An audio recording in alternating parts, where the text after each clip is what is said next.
A world worth protecting. अध्याय 371। Adonis association का नया सदस्य। न्यू मार्स क्षेत्र में अनंत किला अपने प्रोटोटाइप के आकार से 10,000 गुना बड़ा होगा। यह एक आश्चर्यजनक रूप से बड़े क्षेत्र को कवर करता है और वान बाओले के अनंत किले में वे सुविधाएं भी होंगी जो पहले मूल्यांकन के दौरान अधूरी थीं। नए शहर क्षेत्र के निर्माण के माध्यम से उन्हें पूरी तरह से सुसज्जित किया जाएगा। वान बाओले गढ़ के निर्माण की पूरी प्रक्रिया में बेहद व्यस्त थे। आखिरकार यह अनंत किला उनकी एक स्वतंत्र संरचना थी। मूल्यांकन के दौरान प्रारंभिक निर्माण प्रक्रिया से गुजरने के बाद कुछ मुद्दे सामने आए थे, इसके बावजूद कि यह बेहद प्रभावशाली लग रहा था। हालांकि वे मुद्दे बाहरी लोगों के लिए स्पष्ट नहीं थे। आखिरकार वान बाओले ही वह व्यक्ति थे जो पूरे संघ में अनंत किले के कामकाज से सबसे अधिक परिचित थे। उनके अनुमानों के अनुसार एक नया शहर क्षेत्र बनाना संभव था जो आधे साल के भीतर 100 मिलियन लोगों को घर दे सके। हालांकि नए शहर क्षेत्र की गुणवत्ता और साथ ही साथ बीस्ट टाइड का सामना करने की इसकी क्षमता का परीक्षण करने के लिए अभी भी एक लंबी अवधि की आवश्यकता थी। इसलिए वान बाओले ने नए शहर क्षेत्र के प्रोटोटाइप के निर्माण के लिए खुद के लिए 3 महीने की समय सीमा तय की।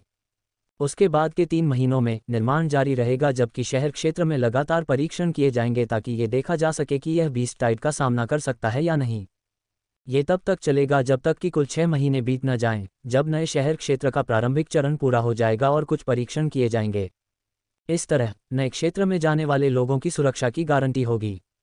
इस लक्ष्य को प्राप्त करने के लिए पर्याप्त संसाधन और जनशक्ति होना आवश्यक था। अभी उपलब्ध 100,000 श्रमिकों के साथ वान बाओले ने स्थिति का विश्लेषण किया और महसूस किया कि यह अभी भी ज़रूरत से बहुत दूर है। मेरे 3 उपमहापौर शायद कुछ दिनों के भीतर आ जाएंगे। इस दौरान वान बाओले ने पहले ही योजना बना ली थी कि उनके 4 उपमहापौर कहाँ तैनात होंगे। वह अच्छी तरह जानता था कि मूल्यांकन जीतने के लिए उसके पास जो लाभ है वह उसे मिल गया है। वह शुरू में दूसरों पर दबाव डाल सकता था, लेकिन एक बार जब वे पैर जमा लेते हैं तो उन्हें दबाव में लाने के लिए कुछ प्रयास करने पड़ते। वह स्वाभाविक रूप से इस शुरुआती चरण के लाभ को नहीं जाने देगा। इसलिए अपने मन में चुपचाप इस बारे में सोचने के बाद उसने एक निर्णय लिया। ली की जिम्मेदारी मेरी योजनाओं के अनुसार गढ़ का निर्माण करना होगा। यह एक ऐसी जिम्मेदारी है जिसे वह टाल नहीं सकती और शायद इसे करने में उसे खुशी भी होगी। आखिरकार वह पद उसे सबसे बड़ी शक्ति देता है जो मेरे बाद दूसरे नंबर पर है। इस तरह वाइट डियदाओ कॉलेज के पास नाखुश होने के लिए कुछ नहीं होगा। जहां तक मेरा सवाल है, मैं इस तरह अपना रुख बना पाऊंगा। वान बाओले ने अपनी आंखें सिकोड़ लीं। उच्च अधिकारियों की आत्मकथाओं की शिक्षाओं से परिचित होने के कारण वह जानता था कि किसी में दोष खोजने के लिए पहला कदम उसे एक कार्य देना था। यदि नहीं तो स्वाभाविक रूप से उस व्यक्ति की कमजोरियों को पहचानना मुश्किल होगा। कोंग दाओ के लिए भले ही सिटी लॉर्डलिन ने कहा कि उसकी परवाह करना जरूरी नहीं है और हम दोनों के बीच की दुश्मनी को दूर करने के बाद मैं उससे दोस्ती करने की कोशिश भी कर सकता हूं, लेकिन ये भी चुनौतीपूर्ण है। मैं उसे देखते ही नाराज हो जाता हूं। इस बारे में सोचने के बाद वान बाओले को लगा कि दिव्यायुध कैटाकॉम्ब की रक्षा के लिए कोंग दाओ को सैन्य क्षेत्र में रखना सबसे उचित था। आखिरकार नए मंगल क्षेत्र का सबसे महत्वपूर्ण क्षेत्र दिव्यायुध क्षेत्र था। वान बाओले ने स्थिति का विश्लेषण किया और निष्कर्ष निकाला कि कोंग दाओ इस व्यवस्था को अस्वीकार नहीं करेगा। साथ ही सेना संतुष्ट होगी क्योंकि इससे सेना को दिव्यायुध कैटाकॉम्ब के बारे में सीधे समाचार प्राप्त करने की अनुमति मिलेगी।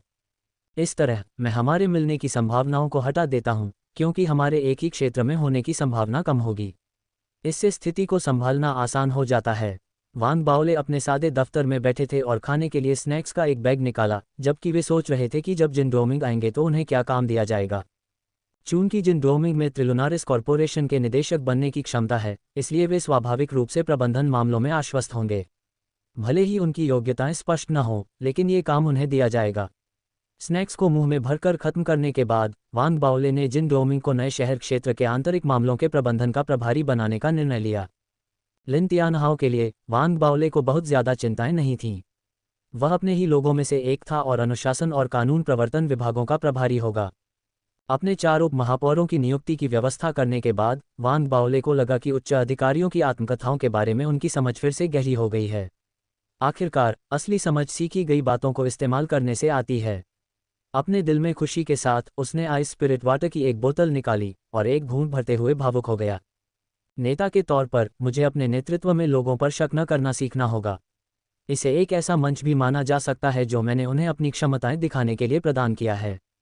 जहां तक मेरा सवाल है, ये तब तक पर्याप्त है जब तक मेरे पास जनशक्ति और वित्त पर पकड़ है। हाँ, जनशक्ति और वित्त मेरे हाथ में होने से मैं पूरे ऑपरेशन की देखरेख कर पाऊंगा। वान बाओले को लगा कि उसकी स्थिति पहले से अलग है। अपने सादे दफ्तर से बाहर निकलते हुए उसने एक खुशनुमा धुन गुनगुनाई। उन्होंने चल रहे व्यस्त निर्माण को देखा और जहां भी वे गुजरे वहां किसी भी पहलू को तुरंत ठीक कर दिया जो उन्हें लगा कि जगह से बाहर है। यह विशेष रूप से उस स्थान के लिए था जहां दिव्यायुध कैटाकॉम्ब की मुहर स्थित थी।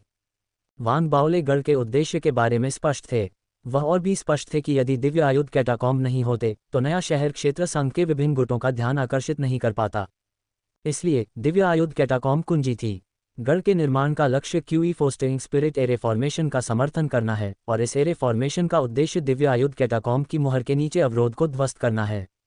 साथ ही एक बार जब गढ़ चालू हो जाता है तो आंतरिक दबाव को कम करने के लिए दिव्यायुध कैटाकॉम्ब की मुहर को कभी कभी सक्रिय किया जाएगा।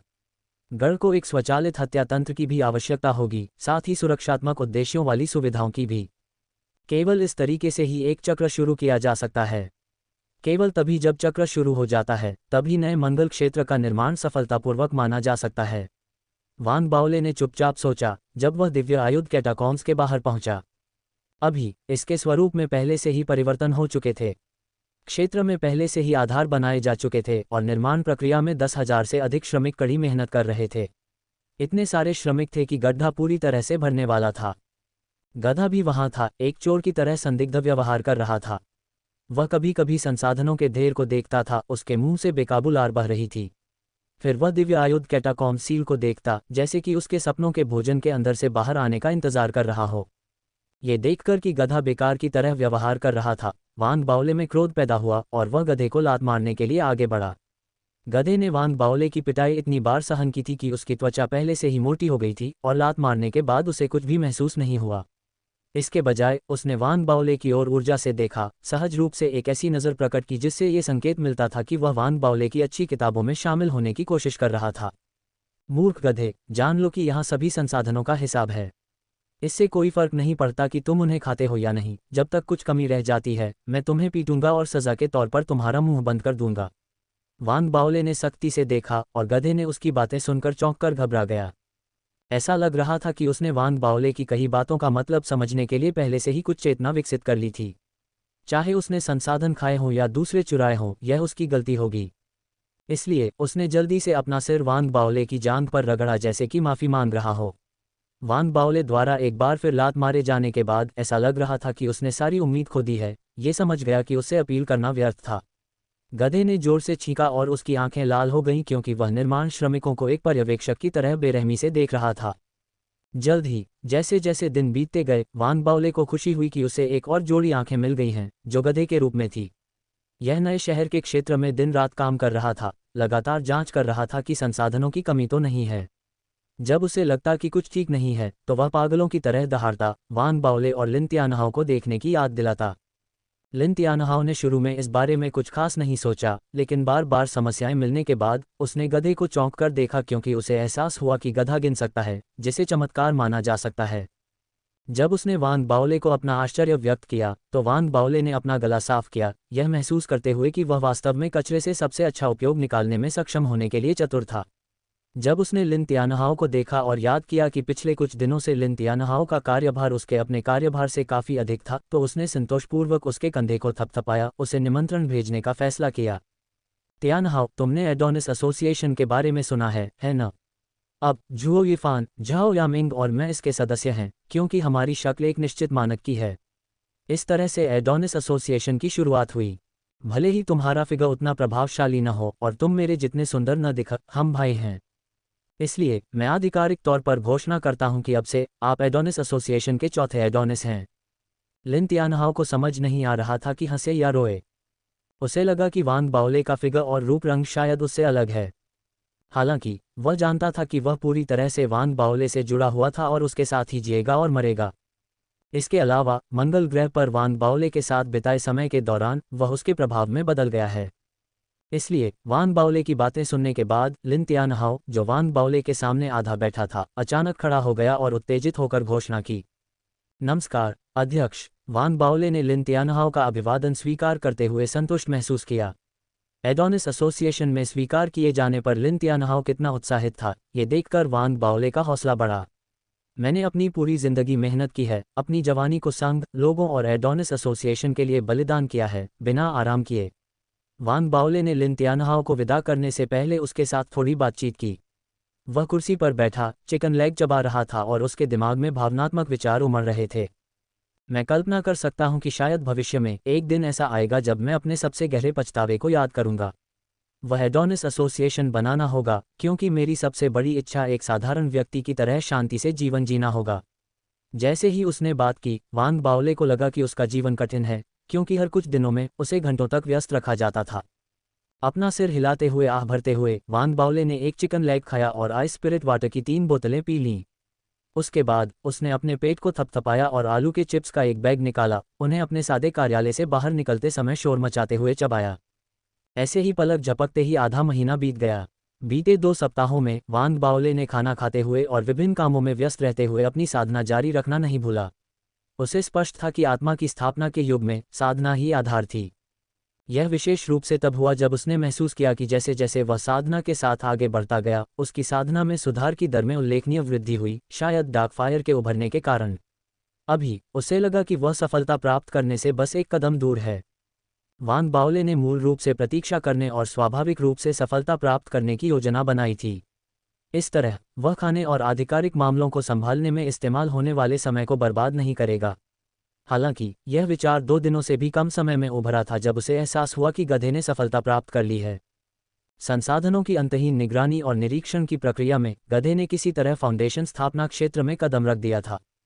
इससे वांग बाओले को झटका लगा, खासतौर पर तब जब उसने देखा कि गधा फाउंडेशन एस्टेब्लिशमेंट क्षेत्र में पहुंचने के बाद जब उसने जांचना चाहा कि क्या उसने कोई अतिरिक्त क्षमता हासिल की है, तो उसने प्रतिरोध किया और भाग भी गया। उसी समय उसकी आंखों में अहंकार की झलक दिखाई दी, जिससे वांग बाओले को घूरते हुए सांस फूल गई।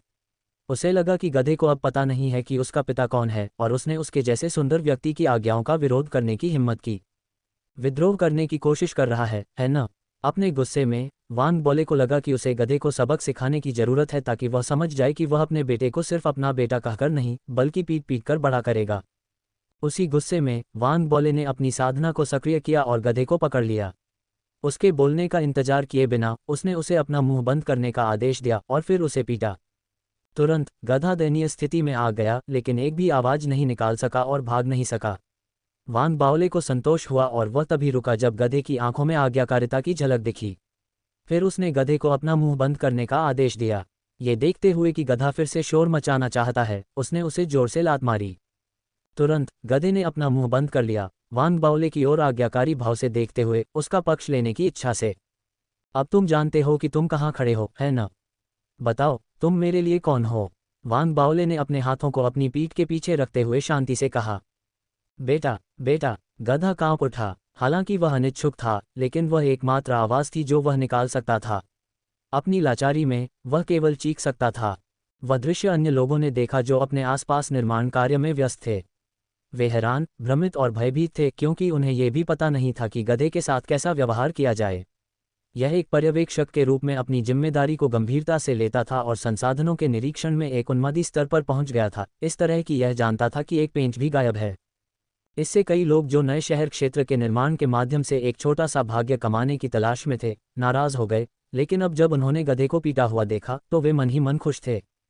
हालांकि वे बहुत जल्दी खुश हो गए थे। जब वांग बाओले अतिरंजित तरीके से अकड़ते हुए जाने के लिए मुड़े, तो गधा जो पहले विकलांग होने के कगार पर पीटा गया था, तुरंत उछल पड़ा, कांप रहा था क्योंकि उसकी खुरदरी त्वचा को कोई नुकसान नहीं हुआ था। जब वह मुड़ा तो उसने उन व्यस्त लोगों को बेरहमी से देखा और छींका, संसाधनों का निरीक्षण करने में और भी अधिक उत्साही और मेहनती हो गया। ऐसा लग रहा था कि उसे एहसास हो गया था कि वह अत्याचारी वांग बाओले का मुकाबला नहीं कर सकता। उसके दिल में जो लाचारी महसूस हो रही थी, वह व्यस्त लोगों की ओर मुड़ गई। वांग बाओले देख सकता था कि छोटा गधा और भी अधिक पागल और मेहनती हो गया था, लेकिन उसे ज्यादा परवाह नहीं थी।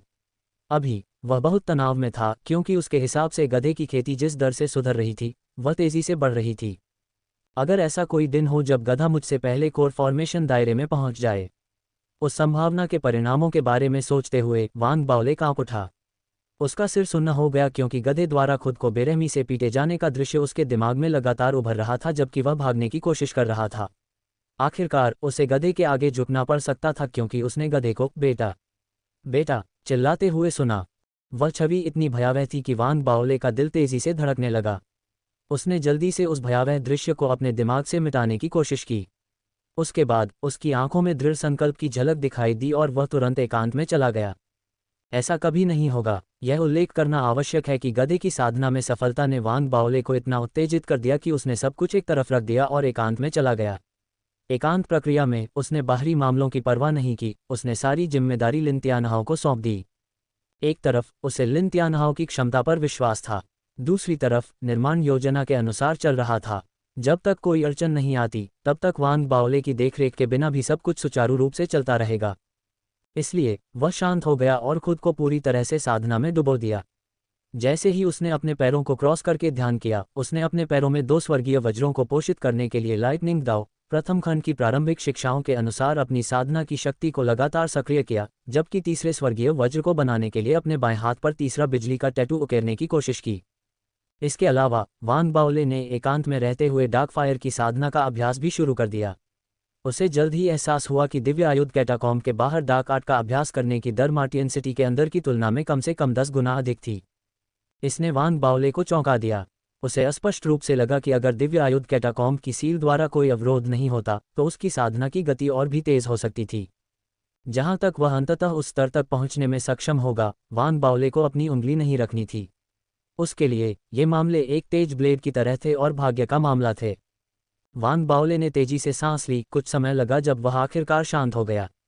उसने अपनी आंखों में एक विचित्र नज़र के साथ इसके बारे में सोचा और इसे तुरंत जल्दबाजी में आजमाने का प्रयास नहीं किया। इसके बजाय उसने खुद को और अधिक शांत किया, लाइटनिंग दाओ फर्स्ट वॉल्यूम के साथ डार्क आर्ट का अभ्यास किया, लगातार तीसरे स्वर्गीय थंडर और तीसरे डार्क फायर का पोषण किया। दिन ऐसे ही बीतते गए। 1 महीने के बाद वांग बाओले, जो ध्यान कर रहे थे, ने अचानक अपनी आंखें खोलीं और तुरंत एक ठंडी नज़र सामने आई, जैसे कि उनकी आंखों में डार्क फायर जल रहा हो। उनके आसपास और नीचे की ज़मीन तुरंत ठंडी हो गई और उनके चारों ओर की दीवारों पर बर्फ़ की काली चादरें दिखाई देने लगीं। बस इतना ही नहीं था, बर्फ़ के बीच से एक धारा बह रही थी। एकांत का क्षेत्र बेहद विचित्र लग रहा था। जहां तक उनकी साधना का सवाल है, ये सीधे फाउंडेशन स्थापना के मध्य चरण को तोड़कर देर से फाउंडेशन स्थापना क्षेत्र में पहुंच गया था, जिस क्षण उन्होंने अपनी आंखें खोलीं। जब तक उन्होंने अपनी साधना में सफलता हासिल की, एकांत के क्षेत्र के बाहर चल रहा निर्माण 50% से अधिक पूरा हो चुका था। ये देखा जा सकता था कि वह स्थान जहां नए मंगल क्षेत्र का प्रोटोटाइप स्थित था, जो कि दिव्य आयुध प्रलय था, बदल दिया गया था। दिव्य आयुध प्रलय का स्वरूप बदल गया था। एक बड़ी दीवार ने इसे घेर लिया था, जो इसे पूरी तरह से घेरे हुए थी। वहां एक विशाल आवरण था जहां आत्मा ऊर्जा की लहरें घूम रही थीं, जिससे कई अदृश्य आत्मा धागे बन रहे थे। आत्मा धागे लगातार क्षेत्र में चक्कर लगा रहे थे, कभी कभी एक दूसरे को पार करके एक विशाल जाल बना रहे थे। ये वांग बाओले की योजना का हिस्सा था, जो बीस्ट टाइड को नष्ट करने के लिए एक धार्मिक कलाकृति बनाने की थी। बीस्ट टाइड बच नहीं पाएगा और तुरंत आत्मा धागे द्वारा टुकड़े टुकड़े कर दिया जाएगा। उनकी लाशें और खून जमीन पर गिर जाएगा और सरणी गठन द्वारा अवशोषित हो जाएगा। क्यूई फोस्टरिंग स्पिरिट सरणी गठन का पोषण करेगा, जिसके परिणामस्वरूप एक चक्र का उत्पादन होगा, क्योंकि यह कैटाकॉम्ब के भीतर बीस्ट टाइड को तोड़ देगा। अब सरणी गठन के प्रारंभिक चरण पूरे हो चुके थे। इसकी रखवाली और मरम्मत करने वाले कई लोग भी थे। हालांकि उस समय दिव्य आयुध कैटाकॉम्ब के भीतर एक तेज गर्जना अचानक उभरी, और वह चेहरा जो पहले दिखाई दिया था और जिसने पूरे संघ को चौंका दिया था, अचानक सरणी गठन के नीचे से फिर से प्रकट हुआ। इस बार वह ज्यादा जोश में था, मानो कोई अस्तित्व था जिसे वह चाहता था और जो उसे पागलों की तरह भागने पर मजबूर कर रहा था। इस अचानक हुए बदलाव ने तुरंत सभी को सदमे की स्थिति में डाल दिया। जैसे ही वे डरकर पीछे हटे, उस चेहरे के उभरने से अलर्ट सिस्टम सक्रिय हो गया और नए शहर के बड़े प्रोटोटाइप में कान चीर देने वाली अलर्ट रिंग गूंज उठी। तुरंत असंख्य आकृतियां उस स्थान की ओर दौड़ पड़ीं। उन लोगों में लिन तियानहाओ, साथ ही ली यी और कोंग दाओ भी थे। वांग बाओले के एकांतवास के दौरान कोंग दाओ और ली यी दोनों ही आए। कोंग दाओ ने ज्यादा कुछ नहीं किया, लेकिन ली यी ने नए शहर के निर्माण में तुरंत हस्तक्षेप किया, यहाँ तक कि कई क्षेत्रों में कठोर सुझाव भी दिए, जिसमें बदलाव करने का अनुरोध किया गया। लिन तियानहाओ की नज़र में जो अनुरोध अनुचित थे, उन्होंने तुरंत अस्वीकार कर दिया। वांग बाओले के सामने उन्होंने कष्ट सहे और इसलिए झुक गए, जिससे वे कमज़ोर लगने लगे। हालांकि एक सेनेटर के बेटे के रूप में लिन तियानहाओ को प्रमुख माना जाता था, चाहे वे किसी भी गुट में हों। अपनी पृष्ठभूमि की तुलना करें तो वे पीछे नहीं रहे, और अपने कुलीन की तुलना करें तो वे आगे निकल गए और अब ली यी की तरह एक सेकेंडरी रैंक 4 कुलीन थे। उनकी साधना की तुलना करें, भले ही वे केवल एक ऐसे व्यक्ति थे जिन्होंने शुरुआती चरण के फाउंडेशन स्थापना क्षेत्र को पूर्ण किया था, फिर भी ली यी उनसे कहीं बेहतर नहीं थे। इस तरह लिन तियानहाओ की प्रमुखता दृढ़ता से व्यक्त की गई थी। यह एक साधारण अस्वीकृति नहीं थी, बल्कि पूरी तरह से उपेक्षा थी। उस अवधि के दौरान उनके बीच झड़पें बढ़ती गईं। फिर भी अलार्म बजने के साथ उनका समूह पूरी गंभीरता से उस क्षेत्र की ओर बढ़ा। जब उन्होंने सील के भीतर विशाल चेहरा देखा तो वे सदमे में अपने शरीर से बाहर निकल आए। अचानक चेहरा अब चिल्लाना बंद कर रहा था और इसके बजाय धीरे धीरे शांत हो रहा था। इस पल अलार्म भी बजना बंद हो गया। जिस क्षण चेहरा डूबा, वांग बाओले ने अलार्म सुना और अपनी डार्क फायर को वापस ले लिया। जब वह खड़ा हुआ तो उसके चारों ओर की ठंड स्पष्ट रूप से गायब हो गई। जब सब कुछ सामान्य हो गया तो वांग बाओले, जो एकांत से बाहर निकला, दिव्य आयुध सील की ओर भागा, बेहद गंभीर दिख रहा था। उसे नहीं पता था कि समस्या क्या थी, लेकिन उसकी योजनाओं के अनुसार अलार्म केवल तभी बजेगा जब कोई अत्यधिक संकट हो। इसलिए भले ही अलार्म अब बजना बंद हो गया था, फिर भी वह बहुत तेज गति से आगे बढ़ रहा था। वह लिन तियानहाओ और कंपनी द्वारा स्थिति का निरीक्षण करने के कुछ समय बाद ही पहुंच गया। वह तुरंत उस क्षेत्र के पास पहुंच गया, गोलाकार सरणी संरचना से बाहर निकल गया। लिन तियानहाओ ने तुरंत उसे देखा और जल्दी से उसका सम्मानपूर्वक अभिवादन किया। नमस्कार, मेयर। कोंग दाओ और ली ही वांग बाओले को अभिवादन किए बिना ठंडे भाव से देखते रहे। अगर यह किसी और स्थिति में होता तो वांग बाओले निश्चित रूप से उन्हें मौत की नज़र से घूरते। हालांकि अभी उसके पास ये सब सोचने का समय नहीं था। वह जल्दी से पास गया और तुरंत पूछताछ की।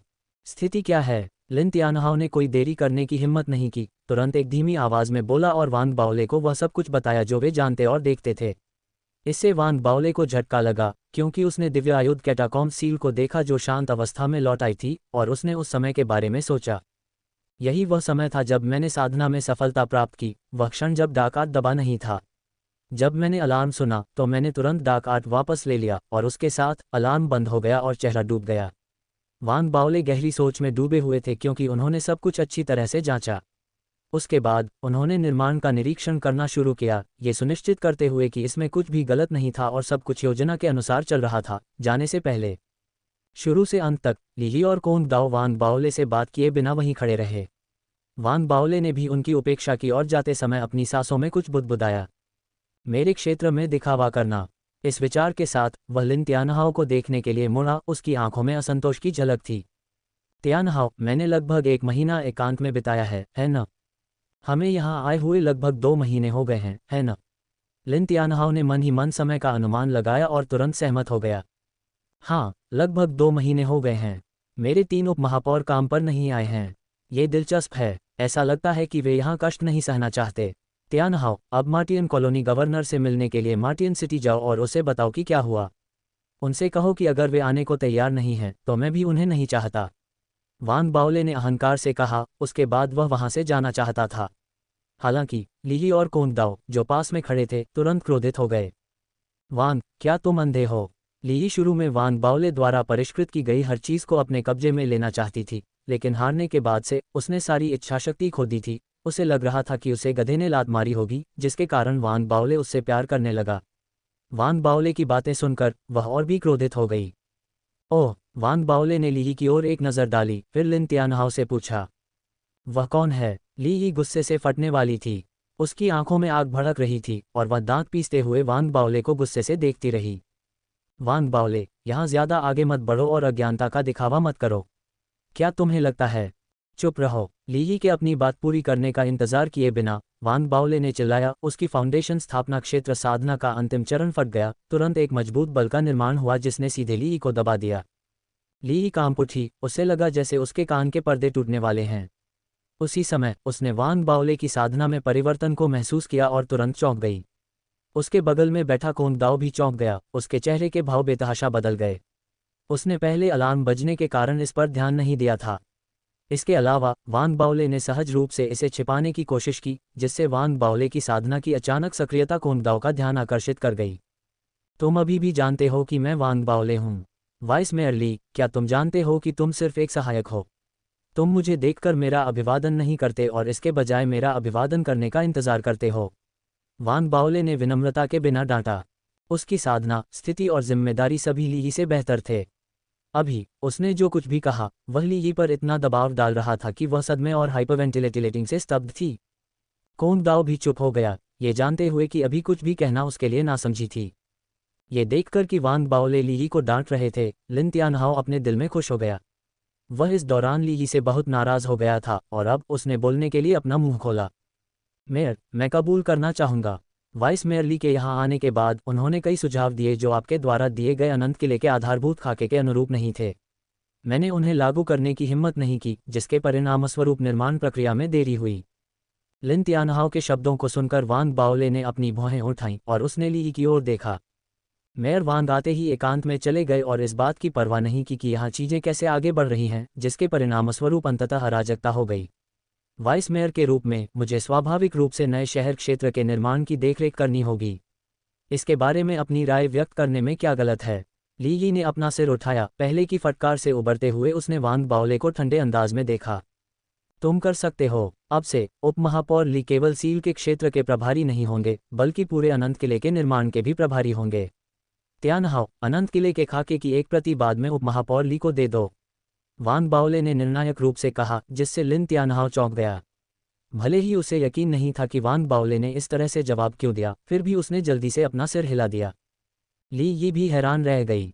उसने मूल रूप से बाद में हस्तक्षेप करने का मौका खोजने की योजना बनाई थी, अंततः एक नाटकीय अंडरहैंड योजना के माध्यम से निर्माण की देखरेख करने की शक्ति प्राप्त की। उसका लक्ष्य केवल पूरी प्रक्रिया के 20 से 30% का प्रभारी होना था। हालांकि उसने कभी नहीं सोचा था कि वांग बाओले निर्माण की पूरी जिम्मेदारी उसे सौंप देंगे। हालांकि भले ही वह संदिग्ध थी, उसने तुरंत उस शक्ति को स्वीकार कर लिया जो उसे दी गई थी। ली यी के साथ खुद को और अधिक परेशान किए बिना वांग बाओले ने कोंग दाओ की ओर देखा। कोंग दाओ चुप था। उसने उस समय के बारे में सोचा जब उसने अपने पालक पिता और मंगल सेना के साथ एक समझौता किया था जब वह पहली बार आया था, और कैसे वांग बाओले नेता होने और अपनी शक्ति को त्यागने के बीच झूल रहा था, जिसने उसे एक अवर्णनीय आंतरिक अनुभूति दी। वह नहीं जानता था कि यह क्या था, लेकिन उसने सहज रूप से महसूस किया कि खतरा छिपा हुआ था। हालांकि उन्होंने फिर भी भावशून्यता से वांग बाओले का अभिवादन किया। नमस्कार, मेयर वांग। वांग बाओले ने शांति से बोलने से पहले अपना सिर हिलाते हुए स्पष्ट रूप से मुस्कुराया। मेयर कांग, और मत बोलो, मेयर वांग। कांग दाओ ने बीच वाक्य में ही वांग बाओले को टोक दिया। क्या आपने पहले ही सेना को मेरी भूमिका के बारे में नहीं बताया था? मैं किसी भी निर्माण में भाग नहीं लूंगा और केवल दिव्य आयुध प्रलय की रक्षा करने के लिए जिम्मेदार रहूंगा, जबकि समय समय पर आंतरिक सफाई करने के लिए सील को हटाता रहूंगा। जहां तक संसाधनों की बात है, मैंने पहले ही मेयर लिन को रिपोर्ट कर दी है और मैं किसी भी ऑडिट में भाग नहीं लूंगा। अभी अभी अलार्म बजा है और मुझे और अधिक विस्तार से निरीक्षण करने की आवश्यकता है। अगर कुछ नहीं हुआ तो मैं विदा लेता हूँ। बोलते समय कांग दाओ ने वांग बाओले पर कोई और ध्यान नहीं दिया। इसके बजाय वह मुड़ा और सैन्य साधकों की अपनी सेना का नेतृत्व किया और दिव्य आयुध प्रलय के बाहर कठोर निरीक्षण शुरू कर दिया। वांग बाओले ने कोंग दाओ को देखा और आंखें मूंद लीं। उसने कुछ नहीं कहा और लिन तियानहाओ को दिव्य आयुध कैटाकॉम्स की सील से बाहर ले जाने के लिए मुड़ा। ली यी ने कोंग दाओ पर एक नज़र डाली और फिर नज़रें फेर लीं। उसने अभी अभी जो शक्ति प्राप्त की थी उसके बारे में सोचते हुए उसका दिल धड़कने लगा। हालांकि उसे अभी भी संदेह था, लेकिन अब वह संकोच नहीं कर रही थी। भले ही इस मामले में कुछ गड़बड़ हो, लेकिन वह डरी नहीं। शायद यह इस बात का संकेत है कि वांग बाओले वाइट डियर दाओ कॉलेज के सामने झुक रहे हैं। वांग बाओले के साथ जाते समय लिन तियानहाओ कुछ कहना चाहता था, लेकिन उसने खुद को रोक लिया जब तक कि वे दोनों नए शहर क्षेत्र में मेयर के कार्यालय में नहीं पहुंच गए, जिसका अब प्रारंभिक चरण पूरा हो चुका था। उसने वांग बाओले की ओर अपनी मुट्ठियां बांधी और बोला, मेयर, ये ली यी जरूर कुछ साजिश रच रही है। इसके अलावा जब वह आई तो वह हजारों अनुरक्षकों को साथ लेकर आए। हर मामले में दखल देते हुए वह बहुत ही प्रभावशाली तरीके से पेश आए। अब जब मेयर वांग ने उसे नए शहर क्षेत्र के निर्माण का नियंत्रण दे दिया है तो मुझे चिंता है कि समस्याएं पैदा होंगी। लिन तियानहाओ समझ नहीं पाया कि वांग बाओले क्या सोच रहा था। हालांकि उसे लगा कि वांग बाओले दूसरों को उसका फायदा उठाने नहीं देगा और जो लोग उसका विरोध करेंगे उनका भी भला नहीं होगा। फिर भी वह ली यी की मौजूदगी को लेकर चिंतित था और उसने धीरे से वांग बाओले को याद दिलाया। लिन तियानहाओ ने कितना प्रयास किया था, ये देखकर वांग बाओले खुश हो गया और उसने उसका कंधा थपथपाया। वह बैठ गया और स्नैक्स का एक बैग निकाला और उन्हें खाते हुए खुशी से बोला, तियानहाओ, मुझे पता है कि मैं इस मामले को कैसे संभाल रहा हूँ। मुझे तुमसे आगे जो चाहिए वह है ली यी पर कड़ी नज़र रखना। उसे किसी भी चीज़ के लिए मत रोकना। इसके बजाय जितनी जल्दी हो सके मुझे सब कुछ रिपोर्ट करो। लिन तियानहाओ ने उलझन में पलकें झपकाईं। वह अनजान नहीं था और वांग बाओले की बातें सुनने के बाद उसने सोचा कि वांग बाओले पर क्या गुजरी होगी। तुरंत उसके चेहरे पर एहसास की एक झलक दिखाई दी, क्योंकि उसे आखिरकार समझ में आ गया कि वांग बाओले ली यी को धोखा देकर गलती करवाने की कोशिश कर रहा था। इसलिए लिन त्यानहाओ ने राहत की सांस ली और सहमति जताई। फिर उसने नए शहर क्षेत्र के निर्माण के बारे में चर्चा की और वांग बाओले से निर्देश प्राप्त करने के बाद चला गया। लिन त्यानहाओ को जाते हुए देखकर वांग बाओले ने संतुष्ट भाव से अपना पेट थपथपाया और हंसा। ली ही, अभी तुम्हारे लिए गुफा खोदी गई है, अब देखना यह है कि तुम खुद इसमें कैसे कूदोगे। जब वांग बाओले खुशी से झूम रहा था, ली 4 दाव कॉलेजों द्वारा व्यवस्थित एस्कॉर्ट्स का नेतृत्व कर रही थी, अपने निर्धारित कार्यस्थल पर पहुंच रही थी। वह चुप हो गई, क्योंकि उसे अभी भी लग रहा था कि कुछ गड़बड़ है, लेकिन साथ ही वह काम शुरू करने के लिए उत्साहित भी थी। वह समझ गई कि यह उसके लिए एक सुनहरा अवसर था। वास्तव में वह इस बात से बेहद दुखी थी कि वांग बाओले मेयर बन गए थे। उसके लिए कोंग दाओ को मेयर के रूप में स्वीकार करना आसान था। हालांकि जैसा कि किस्मत में था, वह सुअर नए शहर क्षेत्र का प्रभारी व्यक्ति बन गया, जिससे उसे गुस्सा और घृणा महसूस हुई। इस बार उसका लक्ष्य उपमहापौर बनना नहीं था। इसके बजाय वांग बाओले को बाहर निकालना और सब कुछ अपने हाथ में लेना था। ये वाइट डियर दाओ कॉलेज द्वारा अनुमोदित नहीं था, लेकिन ली ही को लगा कि अगर यह वास्तविकता बन गई तो दाओ कॉलेज उसका समर्थन करेगा। दाओ कॉलेज के लोग स्पष्ट रूप से वांग बाओले से बहुत नफरत करते हैं। हालांकि वे बहुत पांडित्यपूर्ण हैं, स्थिरता के बारे में बहाने बनाते हैं और इस बारे में कि समय सही नहीं है। सब कुछ हमारे अपने हाथों में है और यही स्थिरता का सबसे बड़ा रूप है। जहां तक चीज़ों के होने के लिए सही समय की बात है, वह भी इंसानों द्वारा बनाया गया है। ली यी ने इस बात से दुखी होकर उपहास किया कि दाओ कॉलेज ने उसके विचारों का समर्थन नहीं किया। अपने लक्ष्य और रवैये के परिणामस्वरूप उसने तुरंत पहल की और जब वांग बाओले पहले एकांत में चले गए तो सत्ता पर कब्जा कर लिया। वह हर मामले में हिस्सा लेना चाहती थी, क्योंकि उसका लक्ष्य वांग बाओले को सत्ता से हटाना था। उसने हर काम को चरणबद्ध तरीके से करने की योजना बनाई थी और अनुमान लगाया था कि उसे अपने लक्ष्य तक धीरे धीरे और सफलतापूर्वक पहुंचने के लिए 1 साल का समय चाहिए होगा। हालांकि अब जब वांग बाओले ने अपना अधिकार उसे सौंप दिया था, तो ली ही उत्तेजित हो गई थी। उसकी आंखों में घबराहट के भाव थे। वह बहुत स्पष्ट थी कि वांग बाओले पूरे संघ की गवाही के साथ महापौर बन गया था। इसका मतलब था कि उसके पास एक मजबूत समर्थन और आधार था, जिससे स्थिति को बदलना मुश्किल हो गया। जब तक कि मुझे बस ये साबित करना है कि उसका शाश्वत किला उतना परिपूर्ण नहीं है जितना दूसरों ने कल्पना की है, और वह मेरे वैश्विक धर्म शहर के बराबर नहीं है, ली यी ने बड़बड़ाते हुए कहा। वह समझती थी कि इसे हासिल करने के लिए वह इसे स्पष्ट तरीके से नहीं कर सकती थी, और इसके बजाय उसे सतह पर नियमों का पालन करते हुए गुप्त रूप से उनके खिलाफ जाना चाहिए। ऐसा प्रतीत होता है कि वह अनंत किले का निर्माण कर रही थी, लेकिन वास्तव में घात लगाने का इंतजार कर रही थी। साथ ही उसने अनंत किले को छोटा कर दिया। उसकी राय में वह 4 दाव कॉलेजों की प्रतिनिधि थी। भले ही उसका वैश्विक धर्म शहर मूल्यांकन में विफल रहा हो, फिर भी यह अंत तक कायम रहा। वांग बाओले भले ही जीत गए हों, लेकिन उनका गढ़ भी अंततः नष्ट हो गया। यही बात ली ही को इतना आश्वस्त करती थी। एक बार जब मैं ये बात साबित कर दूंगी तो दाओ कॉलेज स्वाभाविक रूप से कार्रवाई करेगा और वांग बाओले को बाहर निकालने के लिए अन्य गुटों के साथ सहयोग करेगा, ताकि मैं आसानी से नए मेयर के पद पर चढ़ सकूं। उस विचार के साथ ली ही और भी अधिक भावुक हो गई, क्योंकि उसने तुरंत अपने संदेह को दूर कर दिया और दृढ़ निश्चयी हो गई। उसने गुप्त रूप से सतह पर अनंत किले का निर्माण करने का दिखावा करने की योजना बनाई, जबकि गुप्त रूप से अपना खुद का वैश्विक धर्म शहर बना रही थी। हालांकि उसने अपनी हरकतों को बहुत स्पष्ट करने की हिम्मत भी नहीं की। इसलिए उसने अपना ध्यान अनंत किले के एक कोने पर केंद्रित किया, इसे वैश्विक धर्म शहर के लिए एक क्षेत्र के रूप में नामित किया। कुछ ऐसा था जिसके बारे में वह बहुत स्पष्ट नहीं थी, और वह ये था कि वांग बाओले गढ़ के निर्माण के लिए जिम्मेदार लग रहा था, लेकिन वास्तव में वह QE fostering spirit array formation की सुविधा दे रहा था। आखिरकार इस नए शहर क्षेत्र का निर्माण सरणी गठन बनाने के लिए किया गया था। इस मामले को एक रहस्य माना जाता था, और जो लोग सेकेंडरी रैंक 3 या उससे नीचे थे, उन्हें इसके बारे में जानने का अधिकार नहीं था। वांग बाओले एक अपवाद थे, क्योंकि उनकी एक अनूठी पहचान थी और उन्हें मार्टियन कॉलोनी गवर्नर द्वारा सूचित किया गया था। हालांकि ली को भी इसके बारे में पता था, लेकिन उसके पास वांग बाओले की तरह पूरी जानकारी नहीं थी। स्वाभाविक रूप से वह वांग बाओले की तरह नए मंगल क्षेत्र के सरणी गठन के लिए खाका नहीं रख सकती थी। वास्तव में वांग बाओले के अनंत किले में मामूली समायोजन किए गए थे, ताकि गढ़ और सरणी गठन एक दूसरे के साथ पूरी तरह से एकीकृत हो सकें।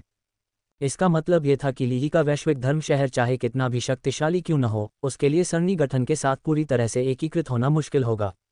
इस तरह त्रुटियां स्पष्ट होंगी। हालांकि अभी ली को इसका एहसास नहीं था, और वह उस दिन के आने का बहुत इंतजार कर रही थी जब वह साबित कर सकेगी कि उसका वैश्विक धर्म शहर अनंत किले से बेहतर है। बस ऐसे ही समय बीतता गया। नए शहर क्षेत्र का निर्माण आधिकारिक तौर पर शुरू हुआ। हर दिन परिवर्तन दिखाई दे रहे थे। निर्माण के क्षेत्र और भूमि के भूखंड लगातार आश्चर्यजनक गति से बनाए जा रहे थे। ये भी इसी क्षण था कि जिन डोमिंग आखिरकार आ गए। पिछले उप महापौर के रूप में वे भले ही देर से आए हों, लेकिन वे अपने साथ बहुत सारे संसाधन और जनशक्ति लेकर आए थे। जिस गति से नए शहर क्षेत्र का निर्माण किया जा रहा था, वह उनके आने के दूसरे दिन तक स्पष्ट रूप से बढ़ गई थी। जिन डोमिंग से मिलने के बाद वान बाओले ने अपनी ज्यादा शक्ति छोड़ दी। जिन डोमिंग को नए शहर क्षेत्र के आंतरिक मामलों के लिए जिम्मेदार हाउसकीपर की तरह काम करने की जिम्मेदारी सौंपी। उन्होंने जिन डोमिंग से ये भी कहा कि यह उनके लिए खुद को साबित करने का एक मौका है। इससे जिन डोमिंग हैरान रह गए। उसे लगा कि वान बाओले ने जो कहा वह सही था, और चूंकि उसके पास करने के लिए कुछ बेहतर नहीं था, इसलिए वह अपने काम को लेकर उत्साहित था। हालांकि कुछ दिनों के बाद वह थका हुआ और कड़वा महसूस करने लगा। नए शहर क्षेत्र के निर्माण की प्रक्रिया में संभालने और देखरेख करने के लिए बहुत सारी चीज़ें थीं। अगर हर कोई समान रूप से मेहनत करे तो यह इतना दुखद नहीं लगेगा। हालांकि वान बाओले ही सबसे स्वतंत्र था, जिसके पास या तो खेती करने या नए शहर क्षेत्र में गधे को टहलाने का समय था। इसलिए कुछ दिनों तक इसे सहन करने के बाद जिन डोमिंग आखिरकार नाखुशी में फट पड़ा। उसे एहसास हुआ कि उसके पास अब महिलाओं के साथ फ्लर्ट करने का भी समय नहीं है। हालांकि जिस तरह से उसने अपनी नाखुशी व्यक्त की, वह वान बाओले के साथ बहस करना नहीं था। इसके बजाय उसने त्रिलुनारिस कॉर्पोरेशन को एक आदेश भेजा, जिसमें मंगल ग्रह से सैकड़ों प्रबंधन अभिजात वर्ग को अपना सहायक नियुक्त किया, ताकि वह मंगल ग्रह के आंतरिक मामलों का प्रबंधन करने में उसकी मदद कर सके। इस तरह वह आराम कर सकता था और ली यी का पीछा करने के लिए समय निकाल सकता था। अतीत में जिन डोमिंग जिस तरह से लड़कियों के पीछे जाता था, वह उन्हें ढेर सारा पैसा देता था जब तक कि दूसरी पार्टी हार न मान ले। हालांकि इस बार उसने ये देखने के लिए एक अलग तरीका आजमाने का फैसला किया कि क्या वह ली यी को पैसे देकर नहीं, बल्कि अपनी क्षमताओं से उसका पीछा करके अपने पक्ष में कर सकता है।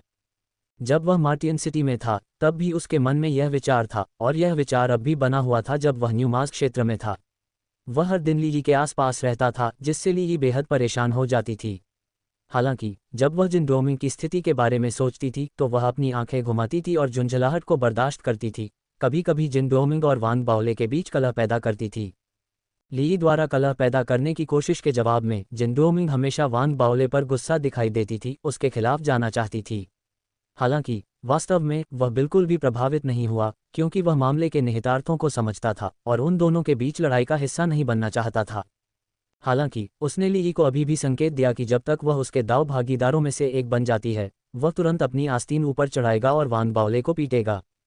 सफलता सुनिश्चित होने तक खुद को प्रतिबद्ध न करने के इस रवैये ने ली यी को अपने दांत पीसने पर मजबूर कर दिया। ली यी की प्रतिक्रिया देखकर जिन डोमिंग का दिल टूट गया, क्योंकि उसे लगा कि यह एक खूबसूरत नज़ारा था। उसने गुप्त रूप से वान बाओले का समर्थन करने का फैसला किया। ऐसा इसलिए था क्योंकि जितना अधिक वह वान बाओले का समर्थन करता, वान बाओले उतना ही अधिक शक्तिशाली होता। उसी समय ली यी अधिक क्रोधित और परेशान हो जाता, और शायद यही बात ली यी को उसका बनने के लिए सहमत कर देती।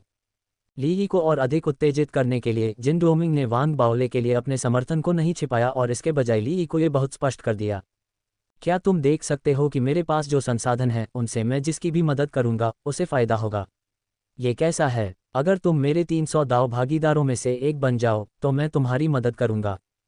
तुम बेवकूफ़ हो, चले जाओ। ली यी ने गुस्से से जिन डोमिंग पर हमला किया। किसी लड़की का पीछा करना बहुत तकलीफदेह होता है। ली यी के दफ्तर से बाहर निकाले जाने के बाद जिन डोमिंग अपने आलीशान क्रूज़र में सवार होकर अपने अंगरक्षकों के साथ उदास होकर चले गए। जिन डोमिंग अपने एक नौकर की बाहों में लेटे हुए थे और अपने आसपास खड़ी दूसरी खूबसूरत नौकरानियों द्वारा छीले गए फलों को खा रहे थे। वह भावनात्मक विचारों से भरा हुआ था, क्योंकि उसे लगा कि ली यी का पीछा करना एक चुनौती थी। इसलिए वह सोच रहा था कि क्या उसे अपना पिछला तरीका अपनाना चाहिए, जो कि उसे पैसों से अभिभूत करना था। नहीं, मुझे उसे अपनी ईमानदारी से आगे बढ़ाना चाहिए और उसे बताना चाहिए कि वह मेरी बाहों में सबसे सुरक्षित रहेगी। जिन डोमिंग ने गंभीरता का भाव दिखाया, ये सोचते हुए कि उसे कुछ भी करने से पहले सावधानीपूर्वक योजना बनाने की आवश्यकता है। जबकि जिन डोमिंग इस बारे में गहराई से सोच रहे थे कि अपने और ली यी के बीच के रिश्ते को कैसे बेहतर बनाया जाए, वान बाओले आखिरकार अपनी साधना को पूरी तरह से स्थिर करने में कामयाब रहे।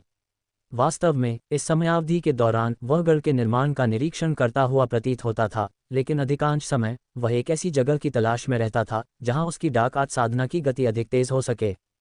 उसने महसूस किया कि भले ही डाक आर्ट साधना की गति दिव्यायुध प्रलय के करीब पहुंचने पर बढ़ जाती थी, लेकिन कुछ अन्य क्षेत्रों में भी इसी तरह के प्रभाव प्राप्त किए जा सकते थे। हालांकि दिव्य आयुध प्रलय अभी भी सबसे अधिक सुविधा प्रदान करता था।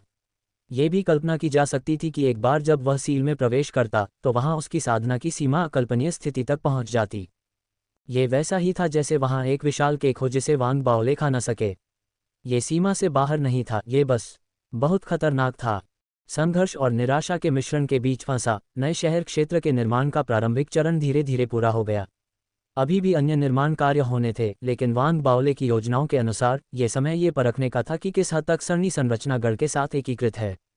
न केवल मार्टियन कॉलोनी गवर्नर द्वारा लोगों को स्थानांतरित करने के लिए निर्धारित समय सीमा से पहले केवल 3 महीने बचे थे, बल्कि ये 3 महीने वांग बाओले के लिए ये सुनिश्चित करने के लिए भी महत्वपूर्ण थे कि उनके नए मंगल क्षेत्र के साथ कोई समस्या न हो। यहाँ तक कि अगर समस्याएं सामने आती हैं तो उन्हें तुरंत ठीक करने की आवश्यकता होगी। उन्हें समस्याओं को हल करने के लिए 100 मिलियन लोगों के आने तक इंतजार नहीं करना चाहिए। अन्यथा अगर उन्होंने अच्छा काम नहीं किया तो आपदा आ सकती है। वांग बाओले ने इस मामले पर बहुत जोर दिया। इसलिए नए मंगल क्षेत्र के निर्माण के प्रारंभिक चरण के पूरा होने के बाद उन्होंने तुरंत मार्टियन कॉलोनी गवर्नर को सूचित किया।